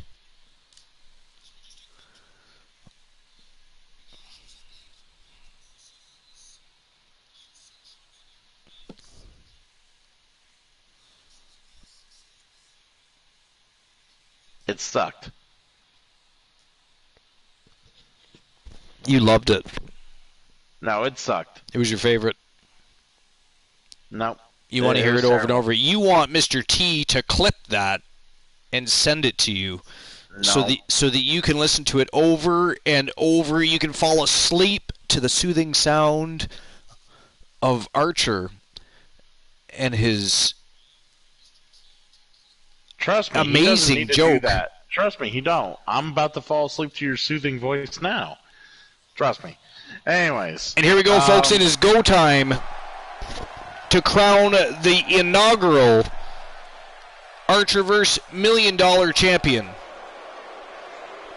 All right, and we're kicking things off with Papa Shango. All right, Mr. T, I got one for you.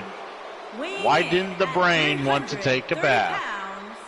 Papa Shango. Here we go, gentlemen. Huge title match coming up. And a huge opportunity for the champ to prove to everyone that there truly is none better in all of WWE right now.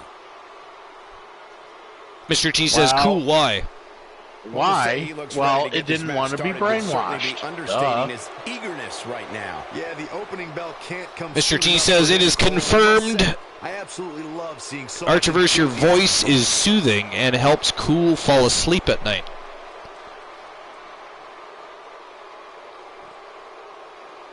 The horrifying thought is him touching himself while he's thinking about my voice in his head.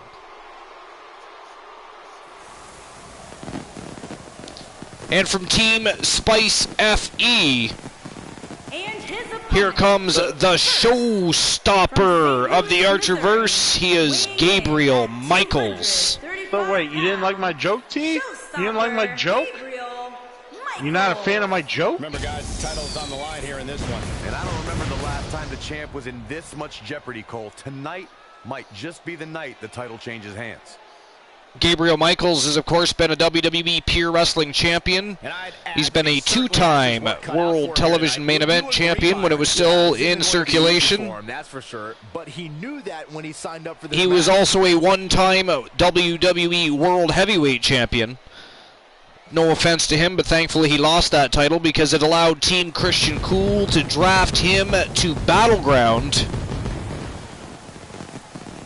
And he here tonight looks to become the very first ever Archerverse $1 Million champion.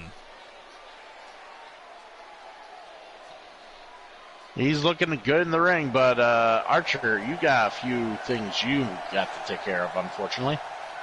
And here's the man everybody's whining about being double booked. He is the icon, the legend, the man called Sting, who deserves much more respect from the fans than to wonder why, when he asks for a title match, he is given it.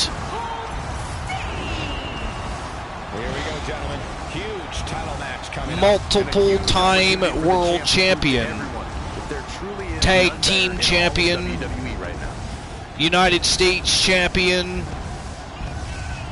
Well, I think we can all agree that this will be no easy match for him here tonight. And wants to become the very first inaugural, if you will, cakewalk here in the WWE. Archerverse $1 Million champion. Business to take care of. All right, hold on. Pulling up my dashboard. Here we go. Archer's Army timeout. You have to timeout me, Mr. T, and Bromer. Nice. Fuck All yeah. three of us. Is that an Archer Army timeout 2 or 1? One on Bromer, one on me, two on Mr. T.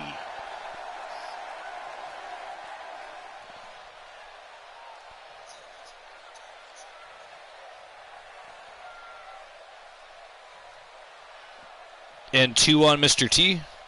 Yep.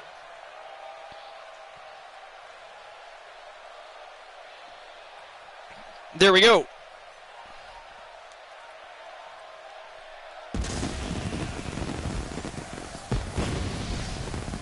Archer's Army timeouts issued to each of the assailants.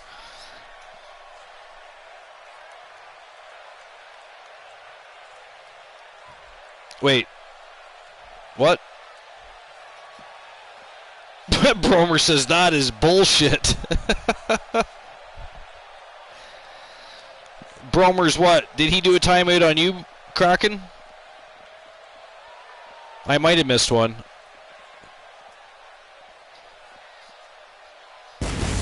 I'm looking. Yep, Bromer did too. Okay. Hold on. iFix. Oh, that's Mr. T. That's not Kraken.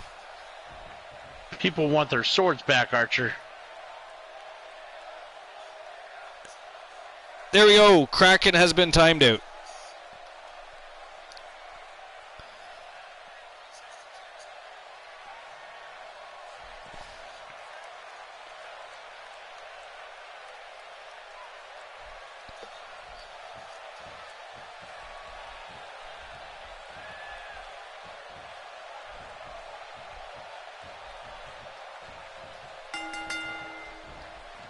All right, let's get this thing going. And guys, this match might just be bigger than the CN Tower outside. At least this Toronto crowd would lead you to believe that. What a reaction. There we go. Swords have been reissued. And there's the Russian leg sweep. And goodness gracious, what a Russian leg sweep by Gabriel Michaels and Uptown B. Henry. And of course, we have Sting and Papa Shango consumed with each other outside the ring.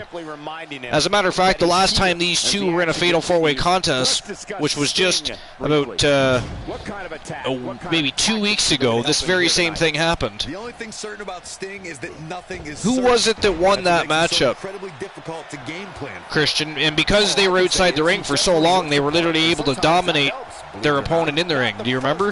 It was about 2 weeks ago now. Maybe a week and a half. I can't recall now either. All these shows blend in my mind. I don't try to remember. Gal will wait, I guess. Wait a minute. Gal, did you redeem something too? He's got a target on his back now, and I wouldn't be surprised to see no, he asked a question earlier, and then did you see my last question? Hold on, I'm going back. Going back. Gal, you bastard, you're making me read shit. I should ban your ass. Where is it? Okay. What was your thoughts on the Becky match? I was okay with Becky Lynch coming back. Becky Lynch absolutely should not have became the champion.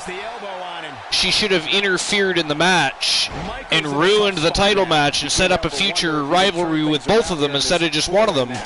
Would have been far more interesting. That's what I would have done. They dropped the ball there. The return of Becky Lynch could have been much bigger and better had I had booked that. Yeah, I'm not so sure he had it fully locked in.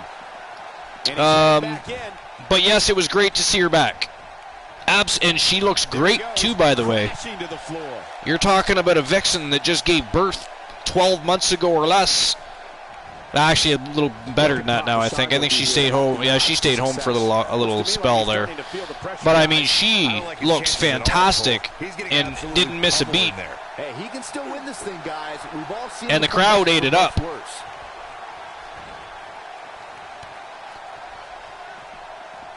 But, Gal, how dare you make me read shit, sir? You made me go back and read shit.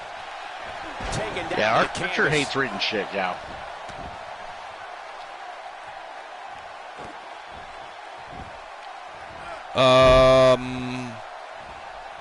Who got banned? And he escapes the submission. And good thing. That could have been disastrous. I missed somebody getting banned. How did I miss somebody getting banned? That disgusts me. Unban them and reban them. Wait a minute. Who are we talking about, though? Kraken got banned? I timed him out. I missed him getting banned.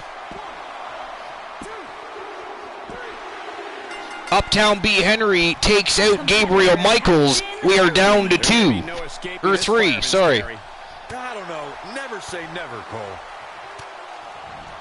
I didn't see Sting over on the ropes there, so I just went from Gabriel Michaels getting eliminated to, oh, there's 2 left. It's a fatal 4-way, dumbass. You did ask 3 times.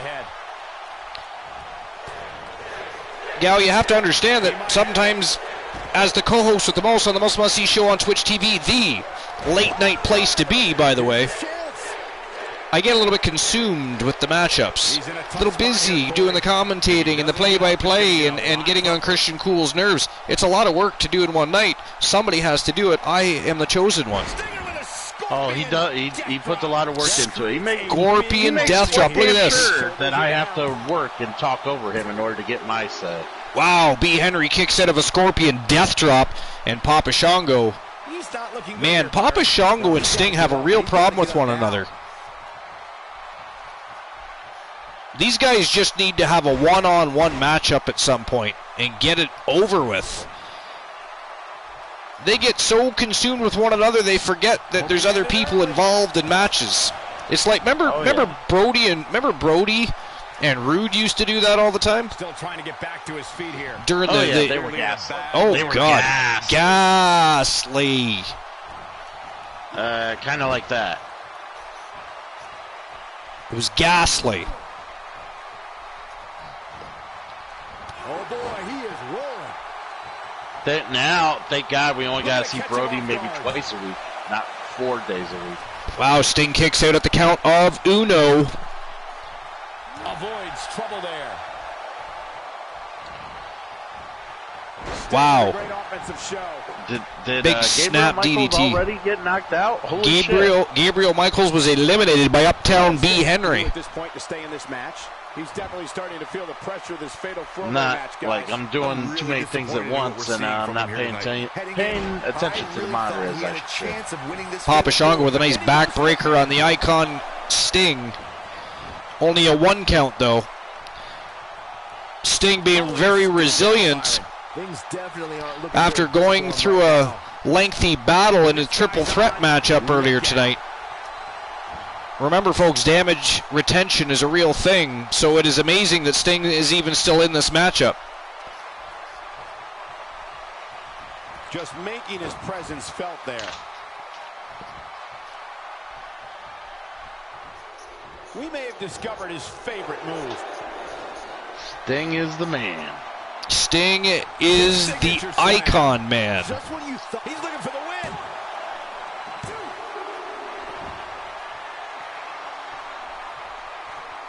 The unfortunate reality is he might not get up. Which wouldn't shock me one bit. Talk about a beating he's taken here tonight. And here comes the breaker. Gal with alert, thank you for the alert. Gal, have a great evening. I'll probably talk to you tomorrow, I'm sure. Now that you can message me on Discord anytime you'd like, or if you ever want to, This might be the end of the road for him. you can always jump into the after party section. You're absolutely right. Normally after a show, at least for a little short time, the boys and I are shooting the shit in the Archers Army Barracks. This should do it right there. And Uptown B. Henry has eliminated 2 people now. Papa Shango is going home. Great runs like this, no question. It is down to Sting and Uptown B. Henry to crown the inaugural Archerverse $1 million champion. Look at this. We got a tombstone pile driver from Sting. Can he finish him off here? Clearly not afraid to go to the well again. Doesn't show any signs of getting up here, guys. No, he's taking one heck of a beating, Michael.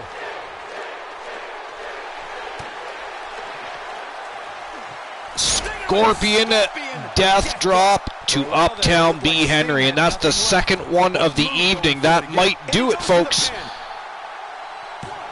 It's gonna be quite a surprise to see Sting pull this one off. Wow, B. Henry kicked out of a second Scorpion death drop.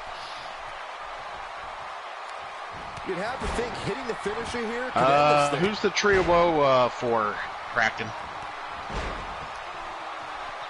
I gotta say, Sting is really looking good right now. He is a stinger splash. No one does it better.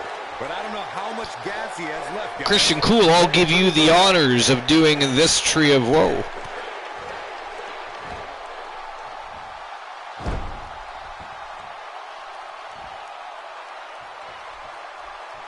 Tree of woe. I think we're at the point in this match where the finisher could be used. Whoa.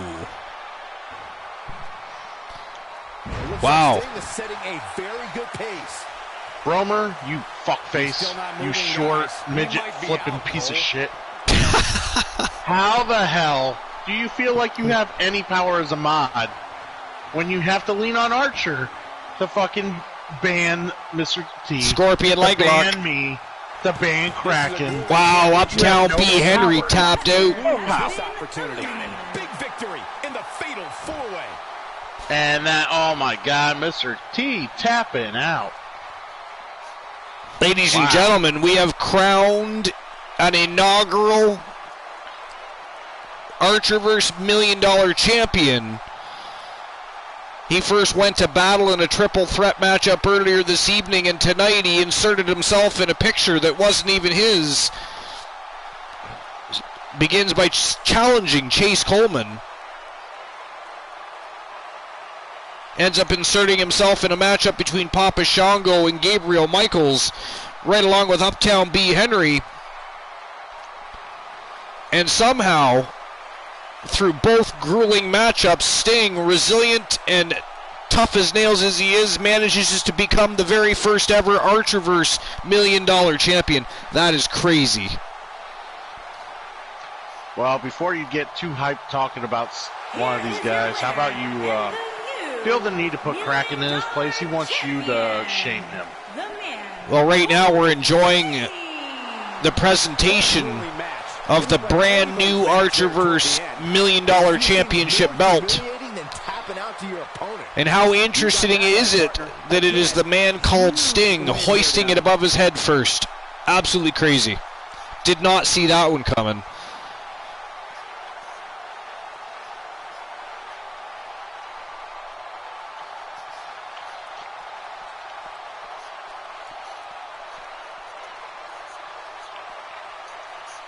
All right, so will Gabriel Michaels become the new champion? That was, of course, my choice to win the matchup. I honestly thought, with the way Gabriel Michaels has been performing over the past few weeks, I thought maybe he was a shoe-in to win this matchup. Sting, of course, proving me wrong. He did not become the champion.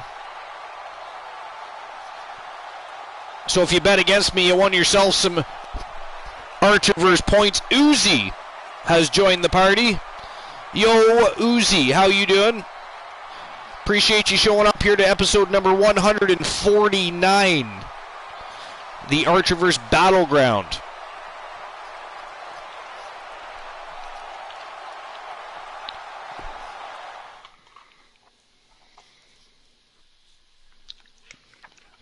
Championship matches. And now it is time for the co-main event of the evening. And we have the Brotherhood getting the honors, getting the knock to go up against Tons of Funk, the Trigger Talk TV boys. At least two of the three from the place to be, Trigger Talk TV. They are going to battle over the vacant Archerverse Global Tag Team Championships. Reese the Voice Williams and the villain of the Archerverse, of course, won the honors Wednesday night on the Archerverse SmackDown. And here we go. They're here at BattleGround, and they're going up against the Brotherhood. And it is for the Archerverse Global Tag Team Championships. So we're going to open the betting lines.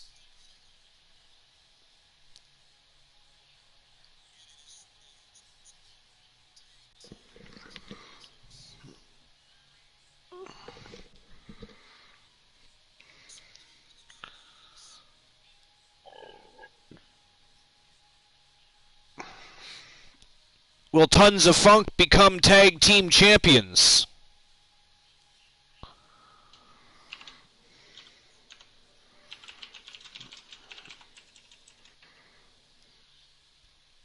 Yes or no?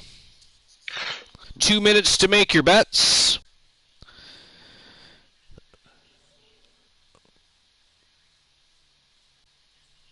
There you go. Betting lines are officially open, and it is go time for the Archerverse Global Tag Team Championships.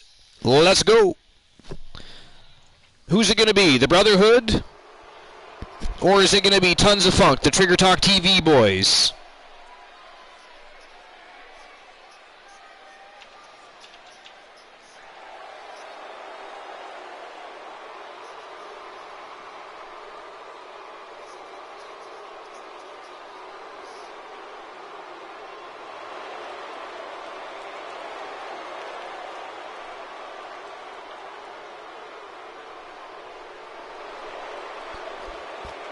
Carl Anderson and Luke Gallows. Former champions themselves, formidable tag team partners. Forces to reckon with in the tag team division. Looking to pick up tag team championship gold here tonight by picking up a victory and winning the vacant Archerverse Global Tag Team Championships. However, Tons of Funk are just not going to roll over and play dead for the Brotherhood. They're going to be looking to dance their way to a victory. And quite frankly, we know how it works with Tons of Funk. They come out with smiles on their faces. They dance. They party it up. They have a lot of fun with the fans. They get them going and revved up, amped up. And then they open a can of whoop-ass on whoever they're in the ring with. They're like Jekyll and Hyde times 2.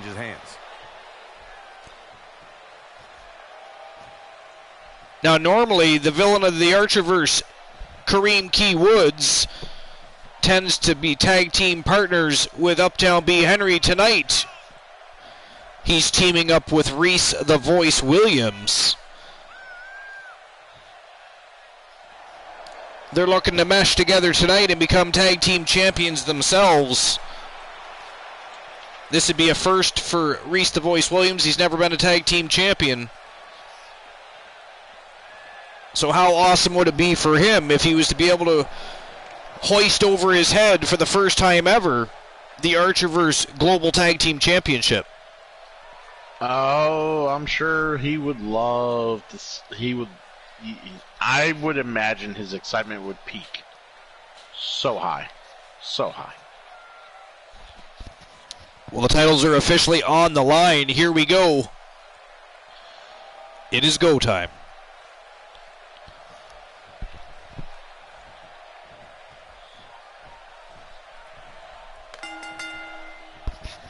It's go time, fellas. Shut your mouth.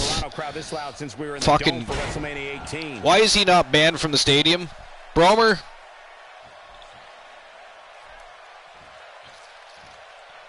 How dare he mimic me? How dare. I mean, I feel violated now. Do you? It was Michael Cole. If he's already banned, because Cool and I like to ban Michael Cole a lot. So if he's already banned, just unban his ass. Maybe bitch slap him. So in the reason for banning, type bitch slap in this match. 2 heavyweight superstars and reban him. Toe to toe with the championship on the line. There is nothing better.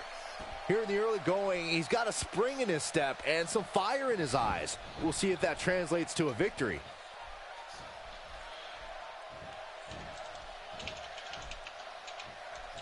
Reese the Voice Williams going to work on Luke Gallows here.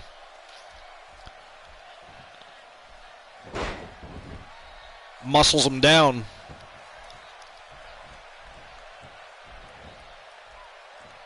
Look out. Nice backbreaker.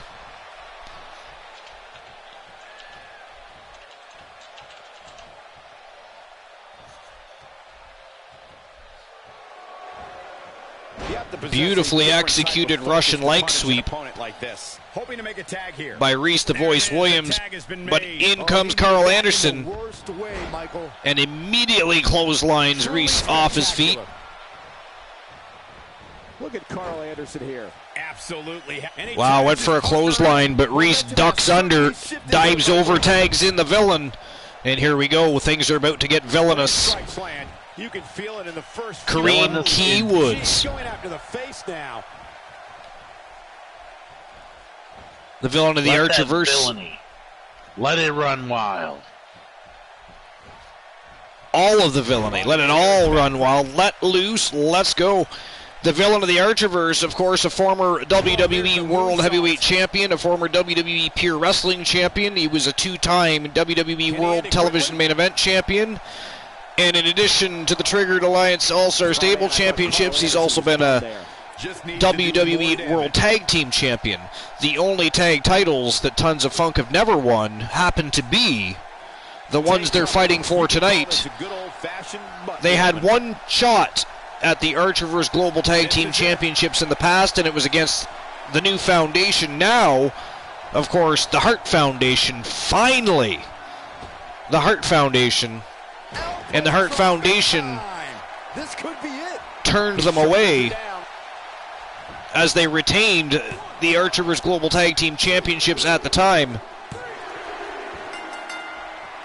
And Carl Anderson has been eliminated. It is now Tons of Funk versus Luke Gallows.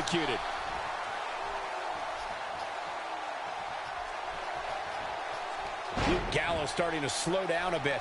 Headed into this match, he and his partner look extremely. And how long can Luke Gallows possibly last in this matchup when you got the Villain and Reese the Voice Williams as your opponents?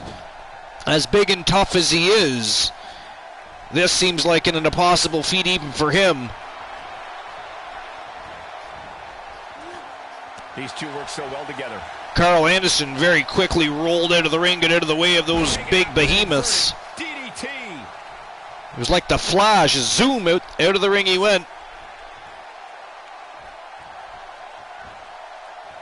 What can Luke Gallows do now to get the ball rolling again? His hopes of winning this tag team match are starting to dwindle. If you told me heading into this match that he was going to absorb so much punishment, I would have called. Oh wow, Uzi got timed out already. Nice. But then again, I never believe anything that comes out of your mouth. He has to be disappointed in this performance. He really is so much better than what he's shown so far tonight.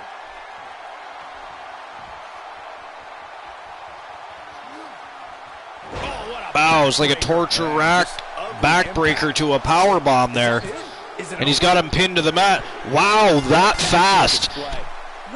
Wow. Man, oh man, ladies and gentlemen. 2 of the 3 from the place to be, Trigger Talk TV. They are Tons of Funk.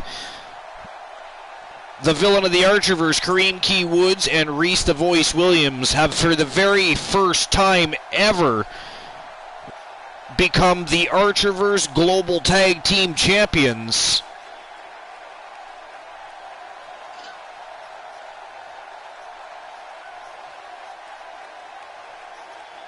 That was insanely quick.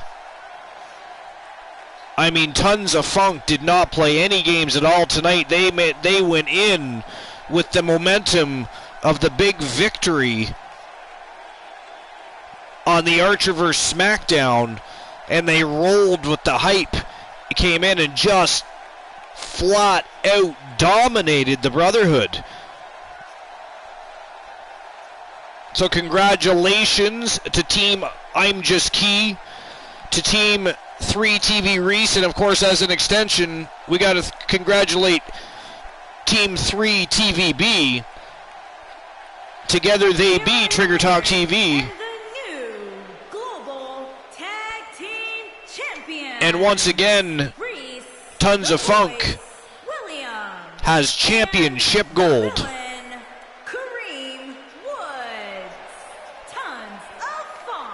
An amazing contest comes to a close following a decisive pinfall Crazy. victory. They make it look so effortless. Hey, wait a minute. There. Why does Reese have Key's trombone? Enjoyed that great match. That's weird. Is that not weird? That's weird, right? That is weird.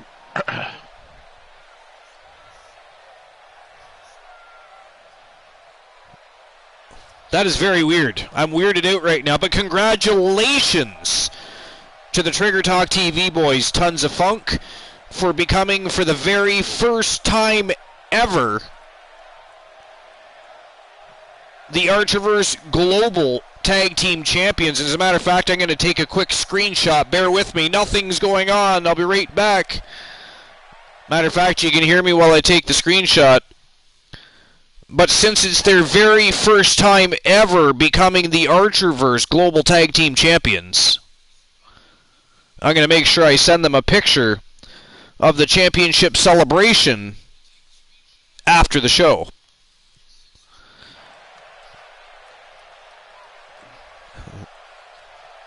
There we go.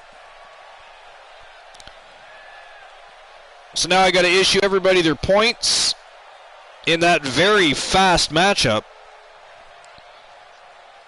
Will Tons of Funk become champions?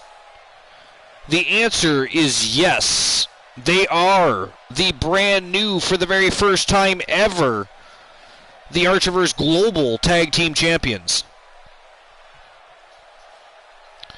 There was 10,913 points on the line, ladies and gentlemen. And, of course, we'll get the betting lines open for the main event of the evening. As soon as we find out exactly when that main event's going down, do we have a promo in the way? Are we getting right to the main event? Let's find out.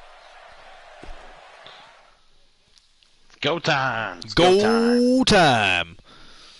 Up next and it is main event time. Ladies and gentlemen, it is the Beast Incarnate, Brock Lesnar, going one-on-one with the Iceman, Christian Hart. And ladies and gentlemen, earlier tonight, of course, Brock Lesnar called out the Iceman. The Iceman very quickly acknowledged and answered the call-out. Where we left things off was Christian Hart suggesting that he choose the stipulation of a future match for them. But they didn't even continue the conversation. They went on ranting and raving about things that had nothing to do with what they were previously talking about, and then somehow Brock Lesnar managed to pick up a victory in the Battle of the Verbiage over the Iceman. It was a very strange happening. So we're going to find out here momentarily what that match type is. But either way, it is go time. It is main event time. It is the Archiverse Global Heavyweight Championship being put up on the line by Christian Hart against the Beast Incarnate Brock Lesnar.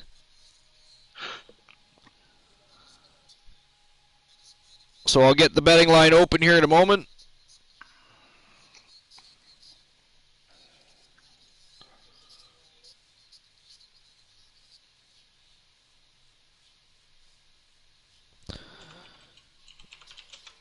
Will Christian Hart retain his championship? You'll have 2 minutes to make your bets, as always. Yes or no? Betting lines are officially open. You've got 2 minutes to place your bets. It is go time. And, of course, once the main event is over, as is episode number 149, tomorrow night, Saturday night's main event, it'll be an after-midnight party at the Archiverse, but it'll be the 4th special edition post-draft show. Saturday night's main event, we're going to see a brand new Saturday night's main event women's champion crowned. There's going to be all kinds of excitement. 7 more matches, 4 more championship matches, and it is also the Hundo Fitty. It is episode number 150 here at the Archiverse, so don't forget to stop by and celebrate with us. It's going to be an epic evening as always. Make sure you stop by, even if it's momentarily on your way to bed, on your way to work, to the shower, to the toilet. I don't care where you're coming from. Just stop by and say, hey, yo, episode Hundo Fitty. Awesomeness. Later. We appreciate you, and thanks everybody for being here tonight for episode 149. It's been a blast as always. Once the main event is over, I'm probably just going to raid somebody. I don't know who yet, but I'm going to raid somebody. That's what we're going to do. If anybody has any suggestions, feel free. Otherwise, I'll just pick someone. But here we go. 33 seconds left to place your bets. It is go time. And by the way, if everybody hasn't already looked on the Archiverse Championships section on Discord, you're going to get a good look at the slightly updated version.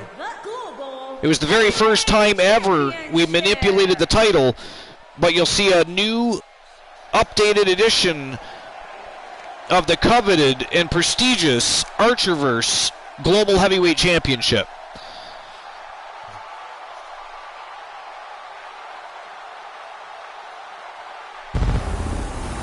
And out first is the Beast Incarnate. Former multiple-time WWE World Heavyweight Champion and Universal Champion. He is a once-in-a-lifetime athlete. He is the Beast Incarnate, Brock Lesnar.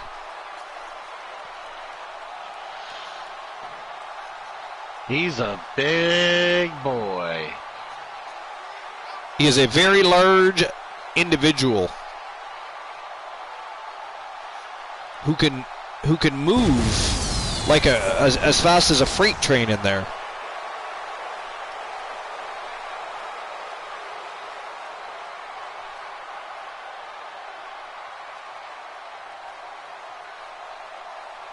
I would have said passenger train, but that man rides solo.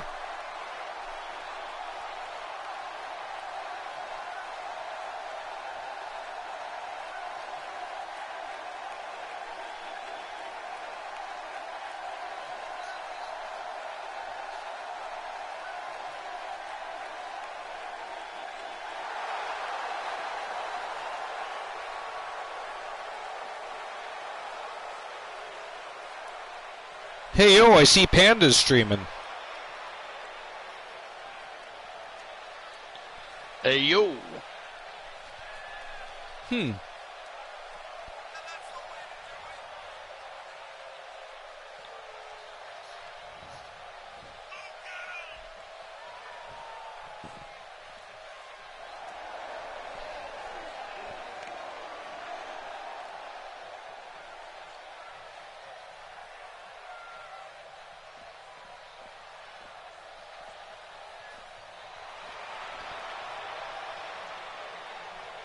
Oh yes, cracking skulls on top of banning asshole bots.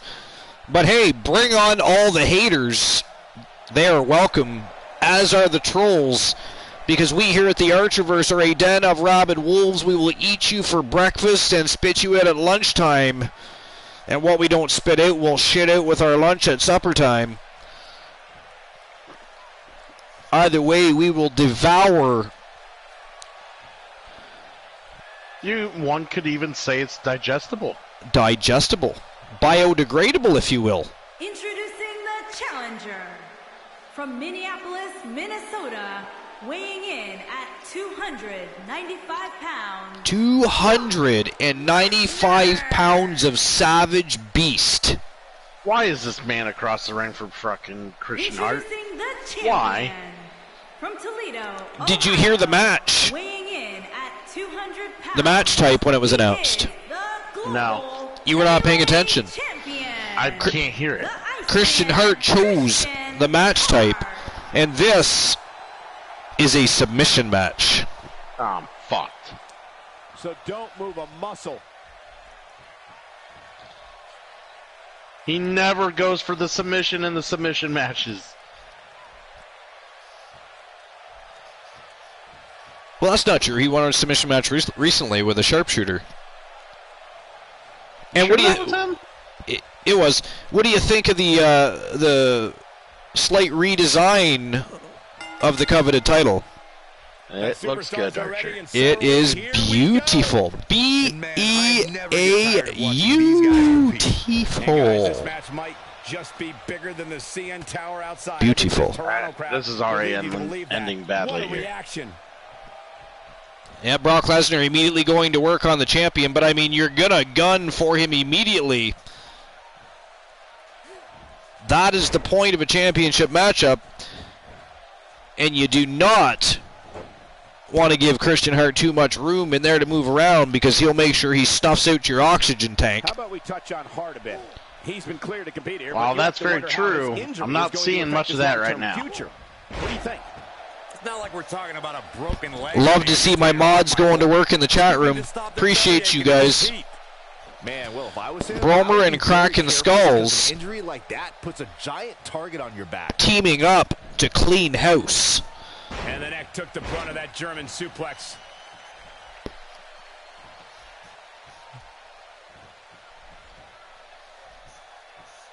Now that's offense. I want to see more of that. Nice European uppercut. And a swinging neck breaker. Christian Hart in control finally. Got the upper hand against the Beast Incarnate. And he's not wasting any time. He's not wasting any chance he gets. With a man that large and that fast and that strong, you want to make sure you execute everything with excellence. The challenger's taking on some offense. So much on the line here in the match for him. I suspect this is all part of the process, guys. I don't think you'd tap that nice leg drop right on top of his head. For a tap out I love it. I love it. Ooh, atomic drop. The Iceman Christian Hart, the only one that does the atomic drop correctly, although he has his own version of the nutter, so why have another? When we talk about Brock Lesnar, we're talking about an animal who's dominated every level of competition. Brock Lesnar is absolutely an animal, but again, Christian Hart in his own right an animal. Look at him in there. No fear of the beast. No problem at all. Look at that. Running shoulder tackle. Knocks Brock Lesnar right down to the floor. Better stay right where he is. Brock Lesnar definitely in a tough spot now. And you have to wonder how much the challenger can sustain at this point. If he keeps absorbing much more punishment, he may have no other choice but to give up here. He's not looking like himself the Iceman now continuing to stalk Lesnar outside the ring. Big knee right to the kidney. And let me tell you, that does not feel good. It's that simple. The Beast is a physical specimen like we've never seen before and we'll never see again. Look, there's no need for long-winded analysis here. Brock Lesnar is a machine. I've said this before, you don't watch Brock Lesnar compete, you experience it. I wonder how much Brock Lesnar enjoys those steps. Looks like Just a Panda's doing Fortnite, though, so I think I might pass on Just a Panda tonight. Yeah, nobody wants to go watch Fortnite. Not particularly. I mean, if you want me to fall asleep, I'll go watch Fortnite.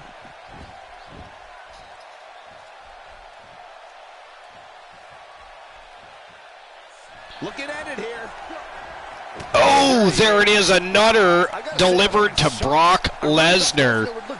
I mean, we all knew we'd probably see another tonight. We just wondered. And, of course, we know Brock Lesnar likes to mimic. We wondered if it would be from Christian Hart or maybe Brock Lesnar. But look at this. Sharp shooter locked in place after another delivered. Brock Lesnar taps out. Brock Lesnar tapped out. That is the first time we have ever seen Brock Lesnar tap out. And tonight, the Iceman Christian Hart taps him out with a sharpshooter to retain and remain your undisputed, reigning, defending Archerverse Global Heavyweight Champion.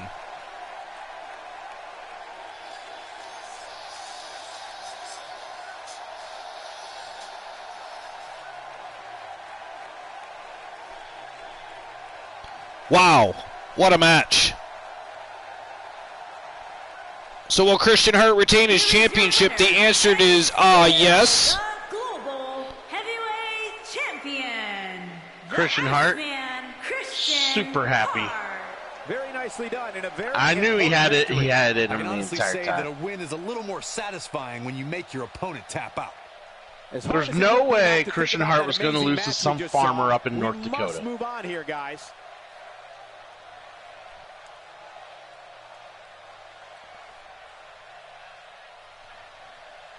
Wow, epic. And still. Sing it for me, Christian. You know you wanna.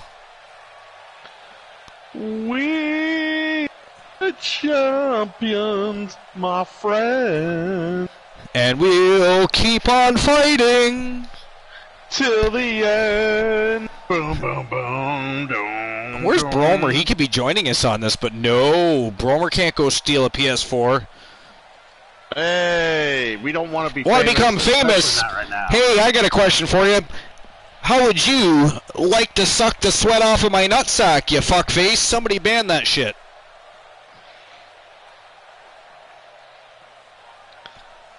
Your nutsack real sweaty? Sometimes, especially with, increased fondling. Okay. You should probably put a fan on that, especially if you can get comfortable.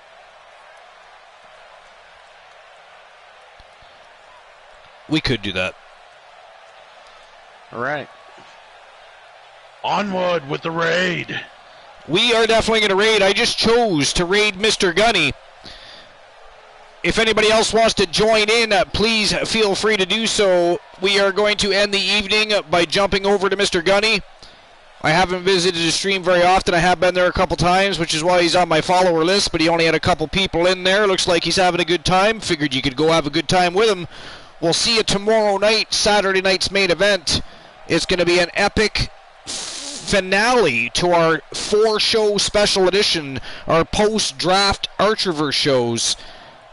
It's going to be wild. Don't forget, we're going to get to see the women shine tomorrow night as we crown a brand new Saturday night's main event women's champion, amongst other title matches that are going to go down tomorrow night. It is going to be awesome. So make sure you're here. We'll see you then. Let's go see Mr. Gunny.